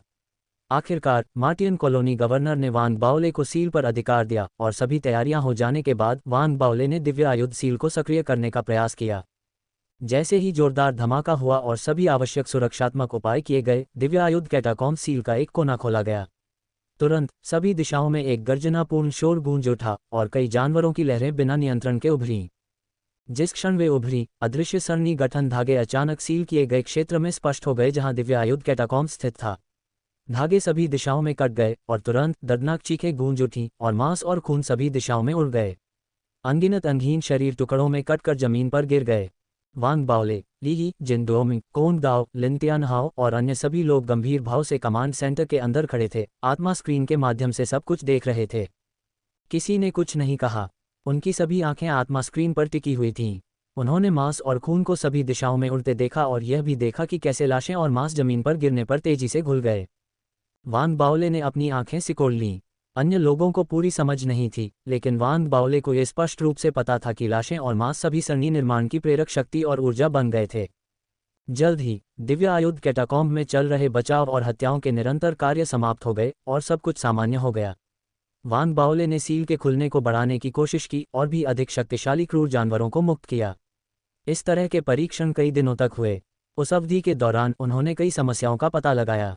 उसके बाद वांग बाओले ने तुरंत सील को बंद कर दिया और समस्याओं को तुरंत ठीक करने के लिए जनशक्ति जुटाई। 3 दिन बाद सभी मरम्मत पूरी हो गई और सील को एक बार फिर से हटा दिया गया। ये चक्र पूरे 1 महीने तक चलता रहा। जैसे जैसे मरम्मत और सुधार लगातार होते गए, दिव्य आयुध कैटाकॉम्ब के बाहर सुरक्षात्मक आवरण को परिपूर्ण किया गया। कभी कभी कोर फॉर्मेशन क्षेत्र के क्रूर जानवर भी वहां सरणी गठन के बल से मारे जा सकते थे। ये केवल उस क्षण था जब वांग बाओले पूरी तरह से राहत की सांस ले सकता था। साथ ही पिछले 2 महीनों में हुई सील के उठने से उभरने वाले बीस्ट टाइड्स की संख्या में काफ़ी कमी आई। इसलिए अनुमति मांगने के बाद कोंग दाओ ने अपनी वास्तविक भूमिका निभानी शुरू कर दी और वह थी कैटाकॉम्ब में ठंडी बर्फीली बाधा के पिघलने की प्रक्रिया का समय समय पर निरीक्षण करना। भले ही सील के भीतर अभी भी खतरा छिपा हुआ था, लेकिन सेना ने निरीक्षण और खोज प्रक्रिया शुरू करने के लिए अपेक्षाकृत सुरक्षित समय के दौरान सील में प्रवेश करने के लिए महत्वपूर्ण जनशक्ति की व्यवस्था की थी। ये केवल अपेक्षाकृत सुरक्षित था, क्योंकि विचित्र दिखने वाला चेहरा 2 बार फिर से दिखाई दिया था। ये हर समय मौजूद नहीं था और संघ के निर्णय के अनुसार बाधा के मौजूद होने पर पहले जो चेहरे रूपांतरित हुए थे वे केवल अन्य देवताओं द्वारा बनाए गए थे। जब लोग घबराकर स्थिति को देख रहे थे तो कोंग दाओ ने अपने दांत पीस लिए और लोगों को सील में ले गया। कोई नहीं जानता था कि अंदर क्या था और 5 मिनट के बाद कोंग दाओ और कंपनी बाहर भाग गई। उनके पीछे क्रूर जानवरों की एक बड़ी भीड़ थी जो दहाड़ते हुए उनका पीछा कर रही थी, जिन्हें फिर सरणी गठन द्वारा मार दिया गया। यह आधे महीने तक बार बार होता रहा। हर निरीक्षण के साथ दिव्य आयुध कैटाकॉम्ब के बारे में जानकारी संक्षेप में बताई गई और वांग बाओले को रिपोर्ट की गई, जिन्होंने फिर उन्हें मार्टियन कॉलोनी के गवर्नर को भेज दिया। वांग बाओले ने जानकारी को देखकर गंभीरता महसूस की। भले ही कोंग दाओ और कंपनी सुरक्षित समय के दौरान सील में प्रवेश कर गए थे, फिर भी कई मौतें और चोटें हुईं। साथ ही अब तक कोई भी उस स्थान तक पहुंचने में कामयाब नहीं हुआ था जहां अवरोध स्थित था। वहां बहुत सारे खूंखार जानवर थे और वे जितने गहरे गए उनकी संख्या बढ़ती गई। उसी समय वांग बाओले ने महसूस किया कि हर बार जब सील खोली जाती थी तो दिव्य आयुध कैटाकॉम्ब के पास खड़े होने पर उसके शरीर में डार्क फायर और भी अधिक उग्र रूप से जलता था। अगर आसपास इतने सारे लोग नहीं होते तो वांग बाओले अपनी साधना की इच्छा को नियंत्रित नहीं कर पाते। अंत में वांग बाओले अपनी इच्छा को नियंत्रित करने में कामयाब नहीं हुए। उन्होंने मच्छरों को सैन्य कर्मियों का पीछा करने के लिए छोड़ दिया, क्योंकि वे एक बार फिर निरीक्षण के लिए सील में प्रवेश कर रहे थे। जिस क्षण वे अंदर गए, वान बाओले ने मच्छरों की आंखों से कैटाकॉम्ब के भीतर गहरी सुरंगों को तुरंत देखा। आसपास की मिट्टी गहरे लाल रंग की थी और एक भयावह वाइब लगातार वान बाओले के मानस को उत्तेजित कर रही थी। वे जितने गहरे गए, मिट्टी का लाल रंग उतना ही चमकीला होता गया। अंत में ऐसा लगा जैसे अंदर खून का संचार हो रहा हो। उसी समय उन्होंने खूंखार जानवरों को भी देखा। वे मिट्टी की दीवारों पर लगातार रेंगते हुए अनगिनत मांस के गोले के रूप में थे। जब भी उनमें से कोई एक टूटता तो या तो क्रूर जानवर या डरावनी लाशें दिखाई देती जो हिल सकती थीं। ये रक्त के रंग की गुफा के समान ही था जिसमें लिन तियानहाओ खतरे में पड़ गया था और लापता हो गया था।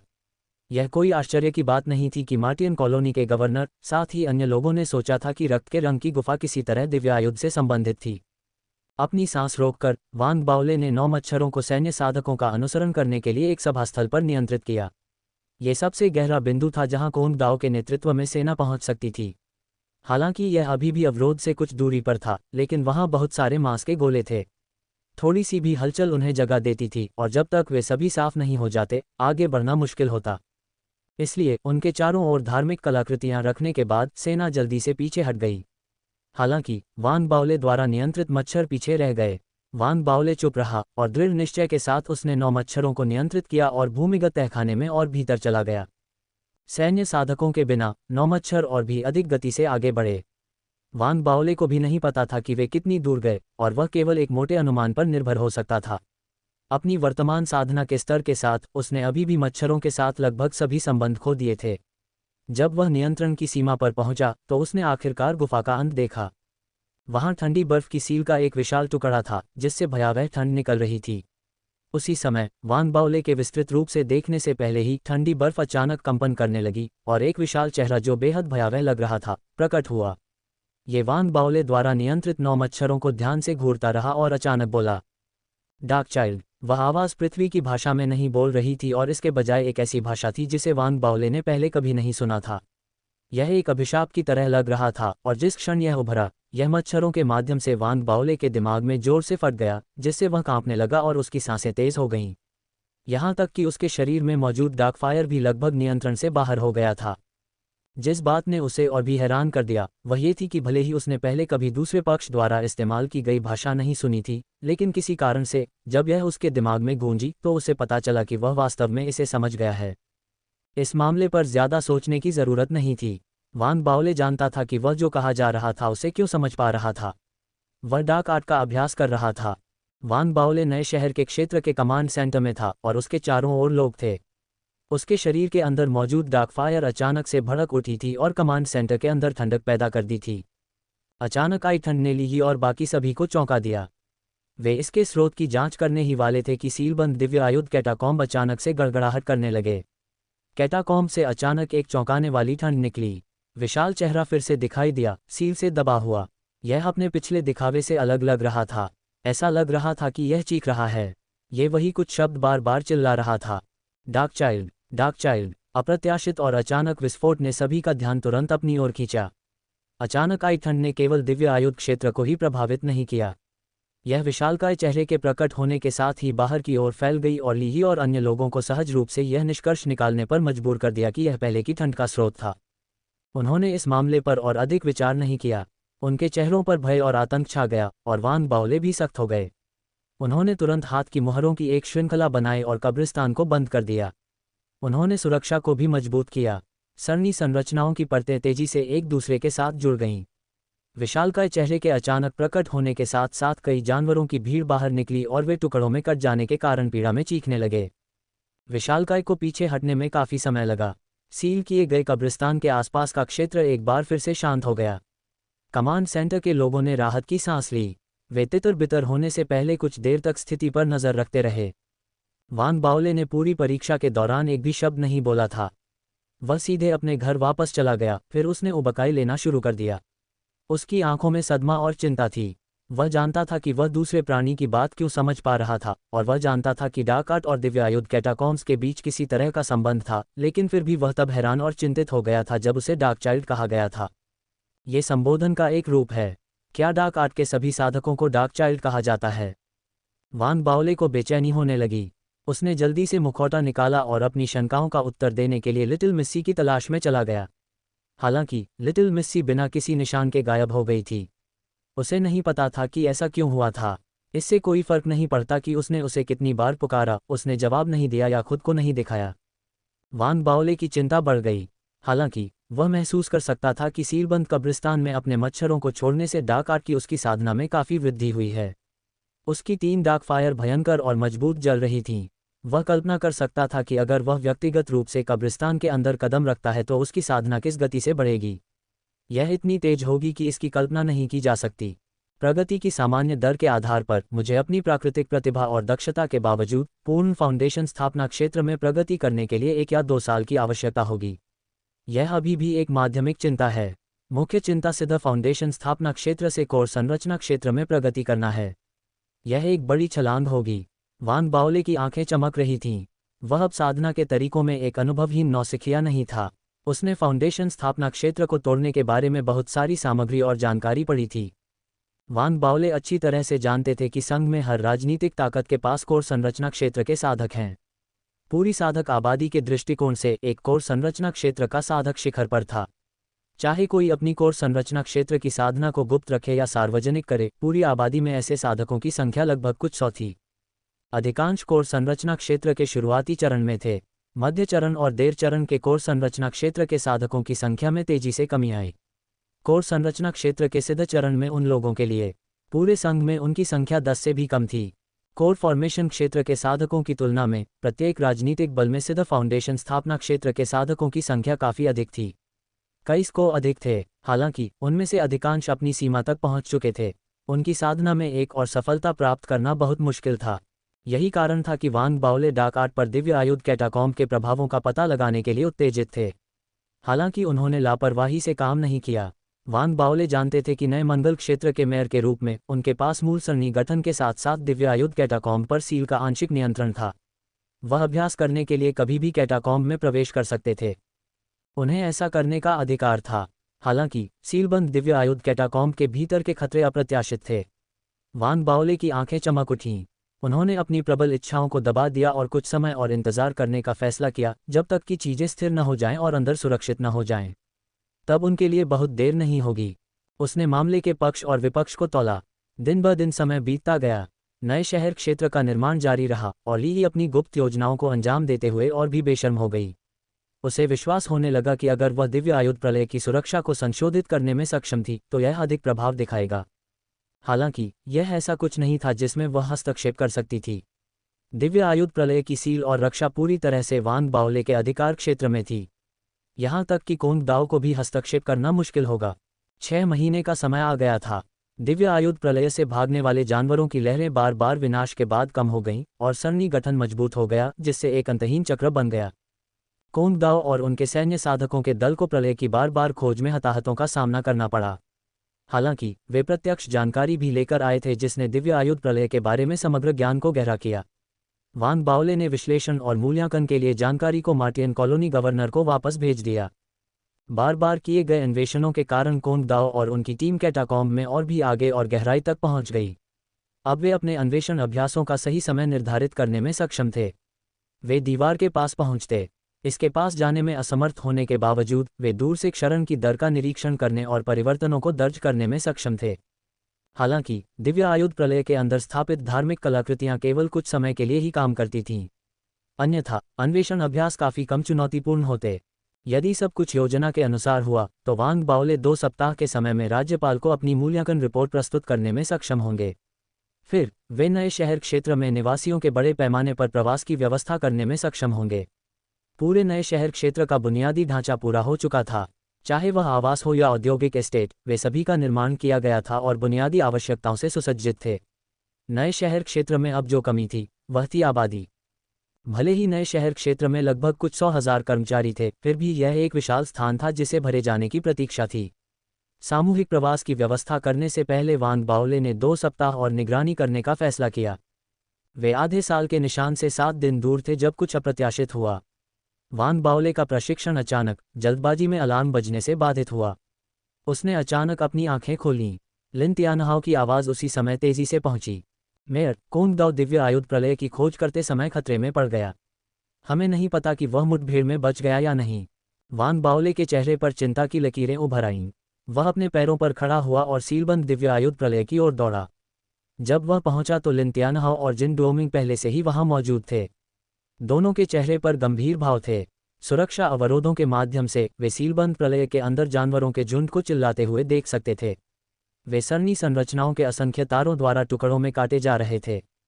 उन्होंने वान बाओले के आगमन को देखा और तुरंत वान बाओले के पास पहुंचे और धीमी आवाज में स्थिति की सूचना दी। उनके चारों ओर कई सैन्य साधक थे जिनके चेहरे पर चिंता और घबराहट के भाव थे। वे सभी मुड़े और वान बाओले को देखने लगे। मेयर, सब कुछ ठीक चल रहा था, लेकिन कोंग दाओ द्वारा लोगों के एक समूह को कैटाकॉम्ब में लाने के तुरंत बाद एक बीस्ट टाइड आया। हमें इसकी उम्मीद नहीं थी। हमारे रिकॉर्ड और पूर्वानुमानों के आधार पर यह उम्मीद से बहुत पहले आ गया। जब बीस्ट टाइड फूटा, कोंग दाओ, लिन तियानहाओ ने अपनी बात पूरी नहीं की। हालांकि ये स्पष्ट था कि वह क्या कहना चाह रहा था। ये संभावना थी कि कोंग दाओ की मृत्यु दिव्य आयुध कैटाकॉम्ब के अंदर हुई थी। क्या हमने राज्यपाल को सूचित किया है? वान बाओले का सिर धड़कने लगा। कोंग दाओ का एक अनूठा पद था। इसके बावजूद उन्होंने व्यक्तिगत रूप से अन्वेषण टीमों का नेतृत्व करना जारी रखा। वान बाओले को पता नहीं था कि वह किस काम में व्यस्त थे। उन्होंने कुछ बार पूछने की कोशिश की थी, लेकिन दूसरे व्यक्ति ने उन्हें पूरी तरह से अनदेखा कर दिया। अब जब एक समस्या थी, मेयर के रूप में वान बाओले बिना किसी नुकसान के बच नहीं सकते थे। वह अपनी बढ़ती हुई बेचैनी और हताशा को रोक नहीं पाए। जिन डोमिंग ने वान बाओले को अपने पास देखा और फुसफुसाए, हमने खबर को ब्लॉक कर दिया है, लेकिन इससे खबर लीक होने से नहीं रुकेगी। आप इसे कैसे ब्लॉक कर सकते हैं? हमें तुरंत इसकी सूचना देनी चाहिए। वान बाओले ने भौहें सिकोड़ी। उसके आसपास के सैन्य साधक तुरंत बोलने लगे। मेयर, जानवरों की इस लहर से खतरा बहुत ज्यादा नहीं है। मेरा मानना है कि वाइस मेयर कांग जिंदा हैं और हमारे बचाव का इंतजार कर रहे हैं।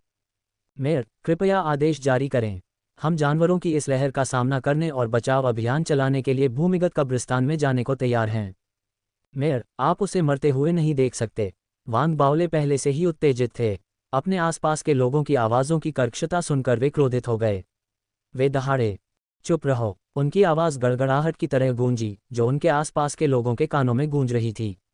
वान बाओले ने अपने मच्छरों को छोड़ दिया।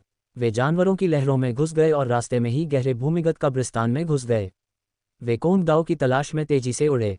जल्द ही उन्हें भूमिगत कब्रिस्तान के बीच के हिस्से में कोंग दाओ और 3 अन्य सैन्य साधक मिल गए। वे भूमिगत कब्रिस्तान के एक डूबे हुए हिस्से के अंदर थे जिसे पहले ही खोदा गया था, और वे जानवरों के झुंड से लड़ रहे थे जो अंदर घुसने की कोशिश कर रहे थे। ऐसा लग रहा था कि वे जानवरों को ज्यादा देर तक रोक नहीं पाएंगे। डूबे हुए गड्ढे में जानवर बहुत ज्यादा थे। अगर वे जानवरों से लड़ने के लिए सिर्फ खुद पर निर्भर होते तो उनके बचने की कोई संभावना नहीं थी। वे सभी घायल थे और जिंदगी और मौत के बीच झूल रहे थे। वान बाओले के सामने 2 विकल्प थे। वह राज्यपाल के आने का इंतजार कर सकता था या फिर जल्दी करके तुरंत बचाव अभियान चला सकता था। आगे विचार विमर्श करने की कोई ज़रूरत नहीं थी। एक बार जब उसे पता चला कि कोंग दाओ और उसकी टीम जिंदगी या मौत की स्थिति में है, तो वह उन्हें मरने के लिए छोड़ने में खुद को असमर्थ पा रहा था। उसने संकोच नहीं किया। उसने तुरंत अपने मच्छरों को नियंत्रित किया और वे कोंग दाओ और टीम को घेरने वाले जानवरों के झुंड पर टूट पड़े। उसी समय वान बाओले ने अपना मुंह खोला और कमांड सेंटर के अंदर कहा, बचाव अभियान चलाओ। जैसे ही उसने ये कहा, सैन्य साधक भड़क उठे। उनकी साधना बढ़ गई और वे बिना किसी हिचकिचाहट के सीलबंद कब्रिस्तान की ओर भागे। वान बाओले ने एक आदेश दिया और लिन तियानहाओ और जिन डोमिंग ने तुरंत आदेश जारी किए और अपने नौकरों को इकट्ठा किया, बचाव दल में शामिल हो गए। वान बाओले के पास यह विकल्प था कि वह भूगर्भ में प्रवेश न करे, लेकिन यदि वह ऐसा करता तो अन्य लोग कोंग दाओ के सटीक स्थान का पता नहीं लगा पाते। भूगर्भ में प्रवेश करने पर वे कोंग दाओ को तुरंत नहीं खोज पाते। वान बाओले नहीं चाहता था कि अन्य लोगों को पता चले कि उसके पास मच्छर हैं और वह उनकी दृष्टि पर भरोसा कर सकता था। वह कुछ क्षणों के लिए चुप रहा। फिर उसने अपने दांत पीस लिए और व्यक्तिगत रूप से टीम को भूगर्भ में ले गया। महापौर, लिन तियानहाओ और जिन डोमिंग दंग रह गए। उन्होंने देखा कि वान बाओले कमांड सेंटर से जल्दी से बाहर निकलकर सीधे सीलबंद दिव्य आयुध भूगर्भ के क्षेत्र में पहुंच गया। सरनी गठन में विस्फोट हुआ और कई जानवरों का सफाया हो गया। फिर एक रास्ता दिखाई दिया और वान बाओले और हजारों सैन्य साधक भूगर्भ में घुस गए। भूगर्भ में घुसते वान बाओले के दृश्य ने न केवल लिन तियानहाओ और जिन डोमिंग को चौंका दिया, इसने सैन्य साधकों को भी हिला दिया। वे वान बाओले को एक अलग नजरिए से देखने लगे। शब्दों की कोई ज़रूरत नहीं थी क्योंकि वे जल्दी से वांग बाओले के चारों ओर एक सुरक्षात्मक समूह में इकट्ठा हो गए और वे जल्दी से कब्रिस्तान में उतर गए। लिन तियानहाओ ने कुछ गहरी सांसें लीं। उसकी आंखें थोड़ी लाल थीं, अनिश्चितता से रंगी हुई। आखिरकार उसने अपने दांत पीस लिए और वह भी अंदर घुस गया। उसके बगल में जिन डोमिंग ने मुंह बनाया। उसने बहुत देर तक संकोच नहीं किया, इससे पहले कि वह भी अपने रक्षकों की सेना के साथ कब्रिस्तान में प्रवेश करता। 10,000 से ज्यादा लोगों की एक सेना दौड़ी, गड़गड़ाहट और जानवरों की लहरों के बीच से अपना रास्ता बनाती हुई आगे बढ़ी। और भी कई साधक जिन्हें उनके आदेश मिले थे, सभी दिशाओं से दौड़े और कब्रिस्तान में घुस गए। कब्रिस्तान में साधकों का आना जाना जारी था। तब तक ली ही दौड़कर आ चुकी थी, लेकिन वह ये नज़ारा देखकर भौंचक्की रह गई और हंसी मजाक करने लगी। मूर्ख! वह स्पष्ट रूप से उनके कार्यों से घृणा कर रही थी। ये स्पष्ट था कि वह प्रलय में प्रवेश नहीं करना चाहती थी। उसे स्पष्ट रूप से लगा कि कुछ लोगों को बचाने के लिए इतने सारे लोगों की जान जोखिम में डालना घाटे का सौदा है। उपमहापौर के रूप में उसके लिए भी प्रवेश करना उचित नहीं था।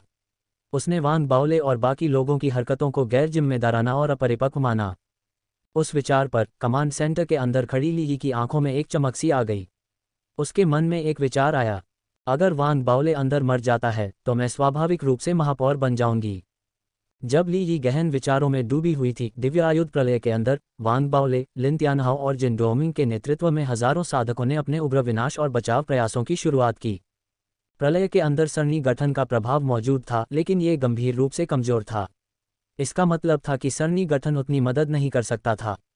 सौभाग्य से कई जानवर पहले ही मारे जा चुके थे। इसके अलावा वांग बाओले के नेतृत्व में पार्टी बिना किसी रुकावट या देरी के लगातार आगे बढ़ने में सक्षम थी। वे एक ऐसी लहर की तरह थे जो कब्रों में से गुजर रही थी, गड़गड़ाहट और गड़गड़ाहट के साथ अपने रास्ते में आने वाली हर चीज को नीचे खींच रही थी। वध और टकराव के दौरान चीखें लगातार गड़गड़ाती रहीं। दर्द की चीखें हवा में गूंज रही थीं। जानवरों की संख्या कम होती गई। लगातार हत्याओं ने उन्हें कब्रों में और भी गहराई तक पहुंचाया जब तक कि वे इसके मध्य भाग तक नहीं पहुंच गए। वे उस जगह से बहुत दूर नहीं थे जहां कोंग दाओ और उनकी पार्टी खड़ी थी, अपने अस्तित्व के लिए संघर्ष कर रही थी। तभी अचानक कब्रों के अंत से चीख की आवाज आई।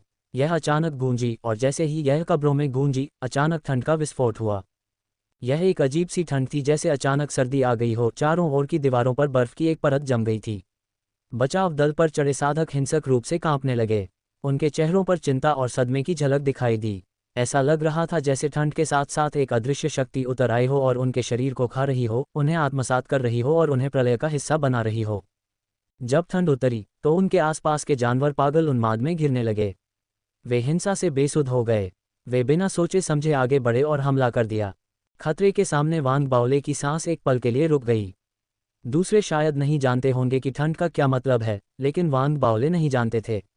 जैसे ही ठंडी उपस्थिति दिखाई दी, वह अपने शरीर के अंदर डार्क फायर को जागते हुए महसूस कर सकता था। वह डार्क फायर की भूख को महसूस कर सकता था, जैसे कि वह आभा को खा जाना चाहती हो। नकारात्मक आत्मा शरीर, शायद ये डार्क क्यूई है जिसका लिटिल मिस सी ने पहले उल्लेख किया था। वांग बाओले के पास सोचने का समय नहीं था। उसने देखा कि उसके आसपास के सभी लोगों के चेहरे पीले पड़ रहे थे। कुछ लोग चकित दिखने लगे क्योंकि उनके शरीर पर बर्फ की एक परत जमने लगी थी। वांग बाओले ने यह दृश्य देखकर अपने दांत भींच लिए। उसने बिना किसी हिचकिचाहट के डार्क आर्ट को सक्रिय कर दिया और चूसना शुरू कर दिया। उनके आसपास की ठंडी उपस्थिति लड़खड़ाती हुई प्रतीत हुई, फिर पूरे क्षेत्र में फैलने के बजाय ये सीधे वांग बाओले की ओर बढ़ गई। वांग बाओले अचानक कांप उठे क्योंकि डार्क क्यूई उनके शरीर में घुस गई। उनके अंदर की डार्क फायर पहले से कहीं ज्यादा तेज और भयंकर रूप से जल रही थी। ऐसा लग रहा था जैसे किसी सूखी जमीन पर अप्रत्याशित रूप से पहली बारिश हुई हो। उसकी साधना तेजी से बढ़ी। उसकी आंखों में एक चमक थी जो चमक उठी। वह तेजी से आगे बढ़ रहा था और ज्यादा उग्रता से, बेहतर तरीके से लड़ रहा था। उसका ब्लेड जमीन पर गिरा और उस जानवर को काट दिया जो उस पर झपटा था, लेकिन वांग बाओले अभी भी चिंता से ग्रस्त था। भले ही उसने भूगर्भ में ठंडी डार्क क्यूई को अवशोषित करना शुरू कर दिया था, फिर भी वह अकेले सभी को बचाने के लिए पर्याप्त नहीं था। उसके चारों ओर बाकी सभी ठंडी उपस्थिति से घुसपैठ कर रहे थे। वह जो कर रहा था वह केवल इसे धीमा कर रहा था, और सभी को ठंडी उपस्थिति में गिरने में ज्यादा समय नहीं लगेगा। वांग बाओले ने कभी भी ठंड से पूरी तरह से प्रभावित होने के बाद के प्रभावों को व्यक्तिगत रूप से नहीं देखा था, लेकिन वह इसकी कल्पना कर सकता था। ये जीवित से मृत में परिवर्तन था। यदि भूगर्भ में प्रवेश करने वाले हजारों लोग इस गंभीर चोट के शिकार हो गए, तो बचाव अभियान चलाने का वांग बाओले का निर्णय एक गंभीर गलती बन जाएगा। लानत है। अपनी घबराहट में वांग बाओले जानता था कि वह या तो तुरंत पीछे हट सकता है या डाक क्यूई को अवशोषित करने की अपनी गति बढ़ा सकता है। बीज खा रहा है। वान बाओले अंदर ही अंदर दहाड़ रहा था। उसने खतरे के सामने सावधानी को हवा में उड़ा दिया। उसके शरीर के अंदर भक्षण करने वाला बीज फूट पड़ा और यह विस्फोट डार्क फायर द्वारा प्रेरित था। इसका अवशोषण तीव्र हो गया और हवा में ठंडी डाक क्यूई पहले की तुलना में अधिक मात्रा और गति से वान बाओले की ओर पागलों की तरह दौड़ने लगी। ऐसा लग रहा था जैसे वान बाओले किसी बाहरी व्यक्ति की आंखों के लिए अदृश्य एक ब्लैक होल में बदल गया हो। उसने ठंडी उपस्थिति को उग्रता से अवशोषित कर लिया, जिससे उसके आसपास के साधक कांप उठे और धीरे धीरे अपने होश में आने लगे। उनके चेहरों पर सदमा और चिंता झलक रही थी। वे अभी भी उस खतरे से उबर रहे थे जिससे वे बचकर आए थे। तभी वान बाओले ने दहाड़ लगाई, मेरे पीछे आओ, हमारी प्राथमिकता लोगों को बचाना है। वान बाओले की चीख ने उसके आसपास के लोगों को हिलाकर रख दिया, जिसमें लिन तियानहाओ और जिन डोमिंग भी शामिल थे। वे समय के खिलाफ दौड़ में आगे बढ़े और थोड़ी दूर आगे बढ़ गए। अंत में उन्होंने कोंग दाओ को देखा, जो गंभीर रूप से घायल था, खून से लथपथ था, वापस लड़ने के लिए संघर्ष करते हुए कांप रहा था। उसके सेवक केवल मृत शरीर बन गए थे। कोंग दाओ मरने के लिए तैयार था। वह जानता था कि उसे बचाने के लिए किसी के द्वारा बचाव अभियान शुरू करने की संभावना अभी भी थी, लेकिन वह ये भी जानता था कि वान बाओले के साथ उसका रिश्ता तनावपूर्ण और दूर का था। वान बाओले संभवतः राज्यपाल को मामले की सूचना देने का विकल्प चुनेंगे और राज्यपाल द्वारा बचाव अभियान शुरू करने की प्रतीक्षा करेंगे। भले ही प्रक्रिया तेजी से की गई हो, लेकिन यह संभावना नहीं थी कि वह बचाव दल को देखने के लिए जीवित रहेगा। उसने देखा कि उसके रक्षक एक के बाद एक गिर रहे थे। उसकी आंखें निराशा में लाल हो गई थीं। उसने इस अवधि के दौरान भूगर्भीय कब्रिस्तान के बारे में बहुत ज्ञान अर्जित किया था। ऐसी कई बातें थीं जो उसने वान बाओले को नहीं बताई थीं। वह जानता था कि अगर वह आत्मदाह नहीं करता तो शायद जल्द ही उसका मृत शरीर दिव्य आयुध भूगर्भीय कब्रिस्तान और उसकी सेना का हिस्सा बन जाएगा। फिर उसके अधीनस्थ और उसके दोस्त उसकी लाश को किसी अन्य जानवर की तरह जानवरों की लहरों में दिखाई देंगे। ये सोचते ही कोंग दाओ ने देखा कि उसके चारों ओर मौजूद जानवर फिर से हमला करने की कोशिश कर रहे हैं। वह एक दुखद मुस्कान के साथ मुस्कुराया, चीखा और खुद को विस्फोट करने ही वाला था। तभी अचानक उसने चौंक कर सांस लेने की आवाज़ सुनी। उसने इंसानों की सांस और विस्फोटों की आवाज़ सुनी। उसे ये देखने का समय भी नहीं मिला कि क्या हो रहा है, जब एक के बाद एक जादू उसके चारों ओर एक चकाचौंध भरी चकाचौंध में फूट पड़े। धार्मिक कलाकृतियां उस गड्ढे में जा गिरी जहां वह था और फट गई। जानवर जिन्होंने गड्ढे को घेर रखा था और अंदर घुसने की कोशिश कर रहे थे, विस्फोटों की श्रृंखला के बीच चीखने लगे। वे टुकड़े टुकड़े हो गए, उनका मांस खून से लथपथ हो गया। कोंग दाओ, जो बाल बाल बच गया, उसने देखा कि हाथ में धार्मिक हथियार लिए वान बाओले उसकी ओर बढ़ रहा है और उसके सामने आ गया है। वान बाओले ने उसे पकड़ लिया। वान बाओले के पीछे अलग अलग चोटों वाले साधकों की भीड़ थी। कोंग दाओ चकित था। उसने सहज रूप से संघर्ष किया। इससे पहले कि वह अपनी बात पूरी कर पाता, वान बाओले ने उसे घूरकर चुप करा दिया। कोंग दाओ, क्या तुमने अपने सिर पर बहुत जोर से चोट मारी है? क्रोधित होकर वान बाओले ने अपने बड़े हाथों को घुमाया और कोंग दाओ की सहज रूप से संघर्षरत भुजाओं के चारों ओर लपेट लिया। उसने कोंग दाओ के वस्त्र पकड़े और कोंग दाओ को उसके पीछे सैन्य साधकों की ओर फेंक दिया। जल्दी से पीछे हटो। वान बाओले चिंता से व्याकुल था। उसे बुरा लग रहा था। वह महसूस कर सकता था कि उसके आगमन के साथ ही भूगर्भ में एक उपस्थिति धीरे धीरे जाग रही थी। जैसे ही वान बाओले और समूह भागने वाले थे, भूगर्भ की गहराई से आती हुई एक चीख अचानक गूंज उठी। ये भूगर्भ के गहरे छोर से बिना किसी चेतावनी के फूट पड़ी। ये गड़गड़ाहट और बहरापन था जिसने सभी को अंदर तक हिला दिया। सभी के होठों से खून बहने लगा और वान बाओले हिंसक रूप से कांप उठा, क्योंकि उसके शरीर के अंदर की 3 डार्क फायर डगमगाने लगीं और अस्थिर हो गईं। वे लगभग बुझ गईं। जैसे ही उसने अपना सिर नीचे किया, उसे लगा कि वह एक विकृत पारदर्शी विशाल हाथ को कब्रगाह की गहराई से बाहर निकलता हुआ देख सकता है। ऐसा लग रहा था कि वह वान बाओले की ओर अंतहीन रूप से फैल रहा है, उसकी ओर हाथ बढ़ा रहा है। अंधेरे बच्चे, आवाज़ चीखी। उसकी चीख कब्रगाह में गूंज उठी और वान बाओले के डरे हुए चेहरे से सारा रंग उड़ गया। उसने गुस्से से चिल्लाया, तुम्हारी चीख पुकार सुनो। भयानक चीख पुकार से वान बाओले की खोपड़ी फटने वाली थी। वह और उसके आसपास के बाकी लोग पागलों की तरह कब्रगाह के प्रवेश द्वार की ओर दौड़े, लेकिन तब तक बहुत देर हो चुकी थी। विशाल हाथ बहुत तेज था। एक पल पहले ये कुछ दूरी पर था, लेकिन अगले ही पल यह वान बाओले से सिर्फ 100 गज की दूरी पर था। जहां भी यह गुजरा, इसने कब्रगाह की दीवारों को बर्फ में जमी छोड़ दिया। जैसे ही विशाल हाथ पास आता, चटकने की आवाज़ें आती और फिर उसके बाद हर जगह बर्फ जम जाती। वह उसके पास पहुंचा और उसे पकड़ने ही वाला था। वान बाओले ने सांस लेना शुरू कर दिया और वापस लड़ने के लिए चुपचाप शास्त्र का जाप करने ही वाला था। तभी उन्होंने अपने सिर के ऊपर से एक खर्राटे की आवाज़ सुनी। यह अचानक और बिना किसी चेतावनी के फूट पड़ा। 3 छायाएं बिजली की तरह लोगों की भीड़ में उछली, उनकी पीठ के पीछे और उस विशाल हाथ के सामने प्रकट हुई जो उन्हें पकड़ने ही वाला था। वे मार्टियन कॉलोनी के गवर्नर, विशाल पेड़ और सैन्य वर्दी पहने एक लाल बालों वाले बुजुर्ग व्यक्ति थे। वे तीनों ही पूर्ण कोर फॉर्मेशन क्षेत्र में थे। उनकी साधना फूट पड़ी और वे विशाल हाथ से भिड़ते हुए सेना में शामिल हो गए। एक जोरदार धमाका हुआ, ये बहरा कर देने वाला था। विशाल पेड़ और बुजुर्ग ने अपनी सांसों में गुरगुराहट की और जल्दी से पीछे हट गए। केवल गवर्नर ही दृढ़ रही, उसने अपना दाहिना हाथ उठाया। एक विशाल युद्ध हथौड़ा तुरंत बुलाया गया और उसके हाथ में दिखाई दिया। जैसे ही ये दिखाई दिया, इसकी उपस्थिति ने स्वर्ग और पृथ्वी को हिला दिया। एक ऐसी शक्ति फूट पड़ी जो दैवीय आयुध के सामने फीकी पड़ गई। ये 9वीं श्रेणी का धार्मिक आयुध था। ऐसा लगा कि उसके एक वार से धरती और आसमान टूट गया। विशाल हाथ हिंसक रूप से कांप उठा और तुरंत ही अलग हो गया। केवल चीख ही रह गई, जो कब्रिस्तान में गूंज रही थी। ऐसा लग रहा था कि वह घृणा और आक्रोश से भरी हुई है और उसमें क्रोध और पागलपन है। जाओ। राज्यपाल का चेहरा सख्त था। उस एक वार के बाद वह फिर से नहीं बोली और जल्दी से पीछे हट गई। उसने अपनी आस्तीनें उतारी और विशाल पेड़ और सेना के बुजुर्ग के साथ मिलकर वान बाओले और हजारों साधकों की रक्षा की, क्योंकि वे बढ़ती गति से भाग रहे थे। उनकी वापसी की यात्रा सुचारू और बिना किसी बाधा के हुई। वे तुरंत प्रवेश द्वार पर पहुंचे और बाहर निकल गए। जब वे फिर से खुले में दिखाई दिए तो राज्यपाल ने जल्दी से हाथ की मुहरों की एक श्रृंखला बनाई। दिव्य आयुध कब्रिस्तान पर लगी मुहर फट गई और एक बार फिर कब्रिस्तान बंद हो गया।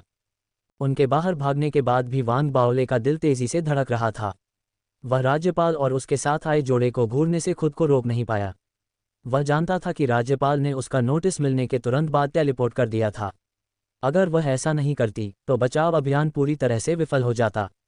अपने साथी साधकों की मदद से कोंग दाओ ने एक गोली निगल ली, जिससे वह गंभीर चोटों के बावजूद बेहोश होने से बच गया। वह जानता था कि इस बार उसने गलत कदम उठाया है और वह मौत से बाल बाल बच गया है। वह ये भी जानता था कि अगर वान बाओले उसके लिए नहीं आता तो यह संभव था कि वह भूगर्भ में ही मर जाता। इस बारे में उसे कई तरह की भावनाएं महसूस हुईं। जब उसने वान बाओले की ओर देखा तो उसे समझ नहीं आया कि उसे क्या कहना चाहिए। उसने इसके बजाय चुप्पी साध ली। वान बाओले, तुम बहुत आगे निकल गए हो। राज्यपाल ने भूगर्भ को सील कर दिया और वान बाओले की ओर मुड़ गया। उसकी आंखों में रोष था और उसके चेहरे पर एक बहुत ही कठोर और निराशाजनक भाव था। वान बाओले ने मुंह बनाया। वह बोलने ही वाला था कि कोंग दाओ ने अपने दांत भींचे और धीरे से कहा, गवर्नर, ये पूरी घटना मेरी लापरवाही का नतीजा है। इसका वान बाओले से कोई लेना देना नहीं है। चुप रहो। तो तुम्हें पता है कि तुम जल्दबाजी में हो। तुम्हारे आने से पहले मैंने तुम्हें क्या बताया था? गवर्नर को बोलने का मौका दिए बिना सैन्य वर्दी में लाल बालों वाला बुजुर्ग तुरंत गुस्से में आ गया। मार्टियन सेना के मुख्य पुजारी के रूप में उसकी डुआन मुके से गहरी दोस्ती थी। कोंग दाओ के मंगल ग्रह पर होने का कारण यह था कि उसने और डुआन मुके ने उसे जानवरों के सागर में तब पाया था जब वह केवल एक बच्चा था। कोंग दाओ स्पष्ट रूप से बुजुर्ग के लिए बहुत महत्वपूर्ण था। यही कारण था कि जब उसने सुना कि कोंग दाओ खतरे में पड़ गया है तो वह तुरंत अपना एकांत छोड़कर बचाव दल में शामिल हो गया। जब वह कोंग दाओ पर गुस्सा कर रहा था तब भी बुजुर्ग ने वान बाओले पर कभी कभार नजर डाली। उसने वान बाओले को जो भाव दिखाया वह कोंग दाओ से अलग था। ये स्वीकृति के साथ साथ कृतज्ञता से भी रंगा हुआ था। बुजुर्ग को पता था कि अगर वान बाओले ने कोई कार्रवाई करने से पहले उनके आने का इंतजार किया होता तो कोंग दाओ तब तक मर चुका होता। बुजुर्ग की निगाहों के सामने वान बाओले ने पलकें झपकाईं। गवर्नर ने वान बाओले को फिर से घूरा, फिर जिन डोमिंग और लिन तियानाओ को डांटा। अंत में उसने कहा, ऐसा फिर कभी नहीं होगा। ये सुनकर वान बाओले ने आखिरकार राहत की सांस ली। उसे एहसास हुआ कि पूरे ब्रह्मांड में उसे मार्टियन कॉलोनी गवर्नर के अलावा किसी और चीज से डर नहीं था। उसे समझ में नहीं आया कि क्यों। वह जल्दी से आगे बढ़ा और सोच रहा था कि गवर्नर की चापलूसी कैसे की जाए, तभी उसने नाक से कुड़ी। अब तुम ये बंद कर सकते हो। अपने चेहरे पर वह दयनीय भाव दूर करो। चूंकि मैं यहाँ हूँ इसलिए मैं जांच करने जा रही हूँ कि नए शहर क्षेत्र का निर्माण कितना आगे बढ़ा है। अगर कुछ भी क्रम में नहीं है तो तुम्हें दंडित किया जाएगा। चिंता मत करो गवर्नर, मैं किसी और चीज़ के लिए गारंटी देने की हिम्मत नहीं करूंगी, लेकिन यह निश्चित रूप से उचित है। आपका विनम्र अधीनस्थ पिछले 6 महीनों से नींद और भोजन त्याग रहा है। वान बाओले ने अपनी छाती पीटते हुए तुरंत बड़बड़ाना शुरू कर दिया। राज्यपाल की तीखी नज़र ने उसे उसकी अतिशयोक्ति में बीच में ही रोक दिया। उसने और कुछ नहीं कहा, केवल आगे बढ़ी और अपना निरीक्षण शुरू कर दिया। यह एक विस्तृत निरीक्षण था, लेकिन शायद ही धीमी गति से चल रहा हो। राज्यपाल की साधना ने अक्सर उसे केवल एक नज़र से किसी भी दोष या चूक की पहचान करने की अनुमति दी। 1 घंटे के भीतर राज्यपाल ने कुछ समस्या क्षेत्रों को पाया और वान बाओले को उन्हें जल्दी से हल करने का निर्देश दिया। उसने निरीक्षण समाप्त किया और चली गई। पूरी प्रक्रिया के दौरान उसने ली ही को एक नज़र भी नहीं बख्शी, नहीं उसने बाद वाले से एक भी शब्द कहा। ऐसा लग रहा था कि उसने उसकी उपस्थिति को पूरी तरह से नज़रअंदाज कर दिया था। ली ही, जो प्रशंसा की उम्मीद कर रहा था, स्तब्ध रह गया था। लाल बालों वाले बुजुर्ग ने भी ऐसा ही किया था। वह कोंग दाओ के प्रति सख्त था, लेकिन वान बाओले, लिन तियानहाओ और जिन डोमिंग के प्रति उसने स्पष्ट स्वीकृति दिखाई थी। उसने तीनों के प्रति मुस्कुराया और मित्रता दिखाए। उसने भी ली ही को अनदेखा किया। जाने से पहले उसने उसे एक गहरी, सार्थक नज़र से देखा और नाक से कुड़ी। ली ही घबरा गई थी। वह खुद को विशालकाय पेड़ पर एक नज़र डालने से रोक नहीं पाई थी, लेकिन वह चुप रहा। फिर उनके जाने से ठीक पहले उसने आह भरी। उसने ली ही को अपनी आंखों में एक अथाह नज़र से देखा, विचारों से भरा हुआ जिसे व्यक्त करना उसके लिए मुश्किल था। थोड़ा पछतावा और एक तरह की अवाकता थी। जब वह पहली बार आया और उसने देखा कि वान बाओले और अन्य लोग भूगर्भ में प्रवेश कर चुके हैं जबकि ली अकेली बाहर रह गई है, तो उसे तुरंत पता चल गया था कि ली ही ने एक गंभीर गलती की है। अगर तुलना का कोई आधार नहीं होता तो ठीक रहता, लेकिन ऐसा नहीं था। सभी जानते थे कि वान बाओले और कोंग दाओ के बीच संबंध तनावपूर्ण थे। हालांकि उनके बीच तनाव के बावजूद वान बाओले ने तत्काल बचाव के लिए अपनी जान जोखिम में डालने में संकोच नहीं किया। भले ही उसके कार्यों से एक आवेगपूर्ण स्वभाव का पता चलता हो, लेकिन वे सभी युवा पुरुष और महिलाएं थे। थोड़ा जुनून और आवेग जरूरी था। उसके कार्य उचित नहीं रहे होंगे, लेकिन उसने लोगों के दिलों में अपने चरित्र के लिए अंक अर्जित किए थे। दूसरी ओर लीली ने, चाहे उसके पास जो भी कारण रहे हों, उनका अनुसरण न करने का फैसला किया। ऐसा लग रहा था कि उसने चीज़ों की भव्य योजना से सही निर्णय लिया था। हालांकि वास्तव में जबकि उसने जो किया वह बिल्कुल गलत नहीं था। उसने लोगों के दिलों में अंक खो दिए थे। वास्तव में उसने केवल कुछ अंक नहीं खोए थे। संघ के राजनीतिक परिदृश्य में किसी का चरित्र महत्वपूर्ण था, दूसरों की उनके बारे में धारणा भी उतनी ही महत्वपूर्ण थी। अक्सर किसी के चरित्र के लिए अंक जमा करना महत्वपूर्ण होता था। यह विशेष रूप से कोंग दाओ के विशेष दर्जे के कारण था। ली ही विशाल पेड़ की निगाहों के नीचे कांपने लगी। वह धीरे धीरे पीली पड़ गई थी। फिर वह अपने होश में आए और कोंग दाओ पर एक नज़र डाली। फिर उसने देखा कि कोंग दाओ वान बाओले को क्या देख रहा था। ये जटिल भावनाओं से भरा हुआ था, यहाँ तक कि जिन डोमिंग ने भी अपने सिर को अंदर से हिलाया था। उसे आश्चर्य हुआ था कि क्या ली ही ने सभी पोषक तत्वों को उसके शरीर को पोषण देने के लिए निर्देशित किया था और उसके दिमाग को कुपोषित और अपर्याप्त छोड़ दिया था। राज्यपाल और अन्य 2 साधकों के चले जाने के बाद सब कुछ सामान्य हो गया। हालांकि ली ही को स्पष्ट रूप से महसूस हो रहा था कि उसे बहिष्कृत किया जा रहा है। कोंग दाओ ने कुछ नहीं कहा था, लेकिन उसकी देखरेख में सैन्य साधकों ने वान बाओले के साथ जिस तरह से व्यवहार किया था उसकी तुलना में ली ही के साथ अधिक ठंडा व्यवहार किया। लिन तियानहाओ शुरू से ही ऐसी ही थी, हालांकि जिन डोमिंग का उसके प्रति रवैया कम उत्साही लग रहा था। वान बाओले, तुमने ये जानबूझकर किया होगा। उदास ली ही अपने निवास पर लौट आए। उसने अपने दांत पीस लिए और उसकी आंखें घृणा और आक्रोश से चमक उठीं। उसने कसम खाई कि वह वान बाओले को बाहर निकाल देगी और उसकी जगह लेगी। जबकि ली ही ने अपनी सांसों में जोरदार कसम खाए, वान बाओले अभी अभी अपने निवास पर लौटा था। उसने राहत की सांस ली क्योंकि उसकी आंखों में एक अजीब सी रोशनी चमक उठी। उसे याद आया कि पहले भूगर्भ में क्या हुआ था। उसके भक्षण करने वाले बीज द्वारा अवशोषण ने उस छोटी सी अवधि के दौरान उसकी साधना को बहुत बढ़ा दिया था। वह खुद को नियंत्रित नहीं कर सका। वह सोचने लगा। फिर उसे एहसास हुआ कि कोंग दाओ को बचाने के बाद उसके ज़्यादातर मच्छर नष्ट हो गए थे, लेकिन 2 मच्छर बचे थे। वे जिंदा थे और अभी भी कब्रगाह के अंदर थे। वान बाओले ने 2 मच्छरों की नज़र पर भरोसा किया और देखा कि कब्रगाह के अंदर की ठंड तेज़ी से कम हो रही है। सब कुछ सामान्य होने के बाद उसने थोड़ी मुश्किल से 2 मच्छरों को नियंत्रित किया और उन्हें तेज़ी से कब्रगाह के अंदर उड़ने के लिए मजबूर किया। धीरे धीरे वे कब्रगाह के अंत तक पहुंच गए, जहां दीवार थी। दिव्य आयुध कब्रिस्तान के अंदर सन्नाटा छाया हुआ था। ऐसा लग रहा था मानो राज्यपाल के 9वीं कक्षा के धार्मिक आयुध ने एक ही झटके में सब कुछ नष्ट कर दिया हो। कुछ ही समय में कब्रिस्तान में कोई जानवर नहीं बचेगा। यहाँ तक कि दीवारों पर पहले से लटके मीटबॉल भी नष्ट हो गए थे और धूल में बिखर गए थे। वान बाओले के मच्छर बिना किसी बाधा के आगे बढ़ गए। वे आसानी से कब्रिस्तान के अंत तक पहुंच गए। वान बाओले तब तक अपने नियंत्रण की सीमा तक पहुंच चुके थे। वह दीवार को अस्पष्ट रूप से देख सकता था। उसकी आंखें चौड़ी हो गईं और उसकी सांस रुक गई। उसके चेहरे पर अविश्वास छा गया। ऐसा नहीं था कि उसने दीवार को पहले नहीं देखा था। ये सच था कि उसने इसे अपनी आंखों से कभी नहीं देखा था, लेकिन उसने मच्छरों की आंखों से और कोंग दाओ द्वारा नियमित रूप से प्रस्तुत की गई रिपोर्टों के माध्यम से दीवार की छवियां और वीडियो देखे थे।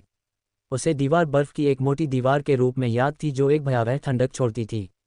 ये क्षरण के प्रति प्रतिरोधी एक कठोर जीवाश्म की तरह था, जिसे धीरे धीरे खत्म करने के लिए दिन रात सरणी संरचना द्वारा निरंतर घिसाव की आवश्यकता थी। क्षरण की दर थोड़े समय में आंखों के लिए अदृश्य थी और परिवर्तन दशकों के बाद ही स्पष्ट थे। अब हालांकि दीवार वान बाओले की आंखों के सामने दिखाई दी। ये स्पष्ट रूप से उससे अधिक क्षरणग्रस्त थी जो उसने एक सप्ताह पहले कोंग दाओ की रिपोर्ट में देखी थी। क्षरण महीनों के क्षरण का परिणाम लग रहा था। इसने वान बाओले को चौंका दिया। उसकी आंखों में एक अजीब सी रोशनी चमक उठी और उसकी सांसें तेज हो गईं। वह उस कारण को ठीक से नहीं बता सका जिसने दीवार के क्षरण की दर को तेज कर दिया। क्या ये विशाल हाथ की उपस्थिति के कारण है, या शायद राज्यपाल के 9वीं कक्षा के धार्मिक आयुध से झटका, या शायद ये डार्क क्यूई के कारण है जिसे मैंने अपने भक्षण बीज का उपयोग करके बढ़ी हुई दर से अवशोषित किया है। वान बाओले सटीक कारण के बारे में स्पष्ट नहीं थे, हालांकि वह समझ सकता था कि यह एक अवसर था।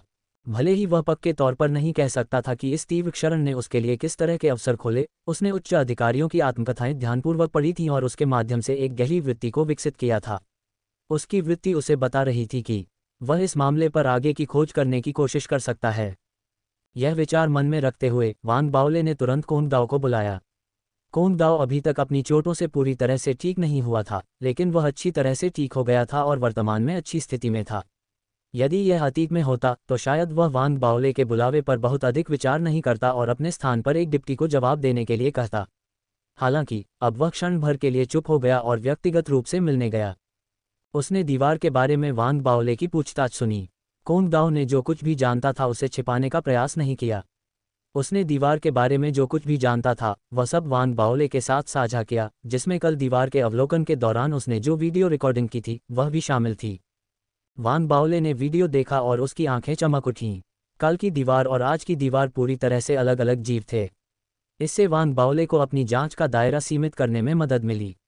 हालांकि विशाल हाथ की उपस्थिति या राज्यपाल के 9वीं कक्षा के धार्मिक आयुध से प्रहार को दोहराना मुश्किल था जब भी वान बाओले चाहते थे ताकि वे अपनी परिकल्पना का परीक्षण और सत्यापन कर सकें।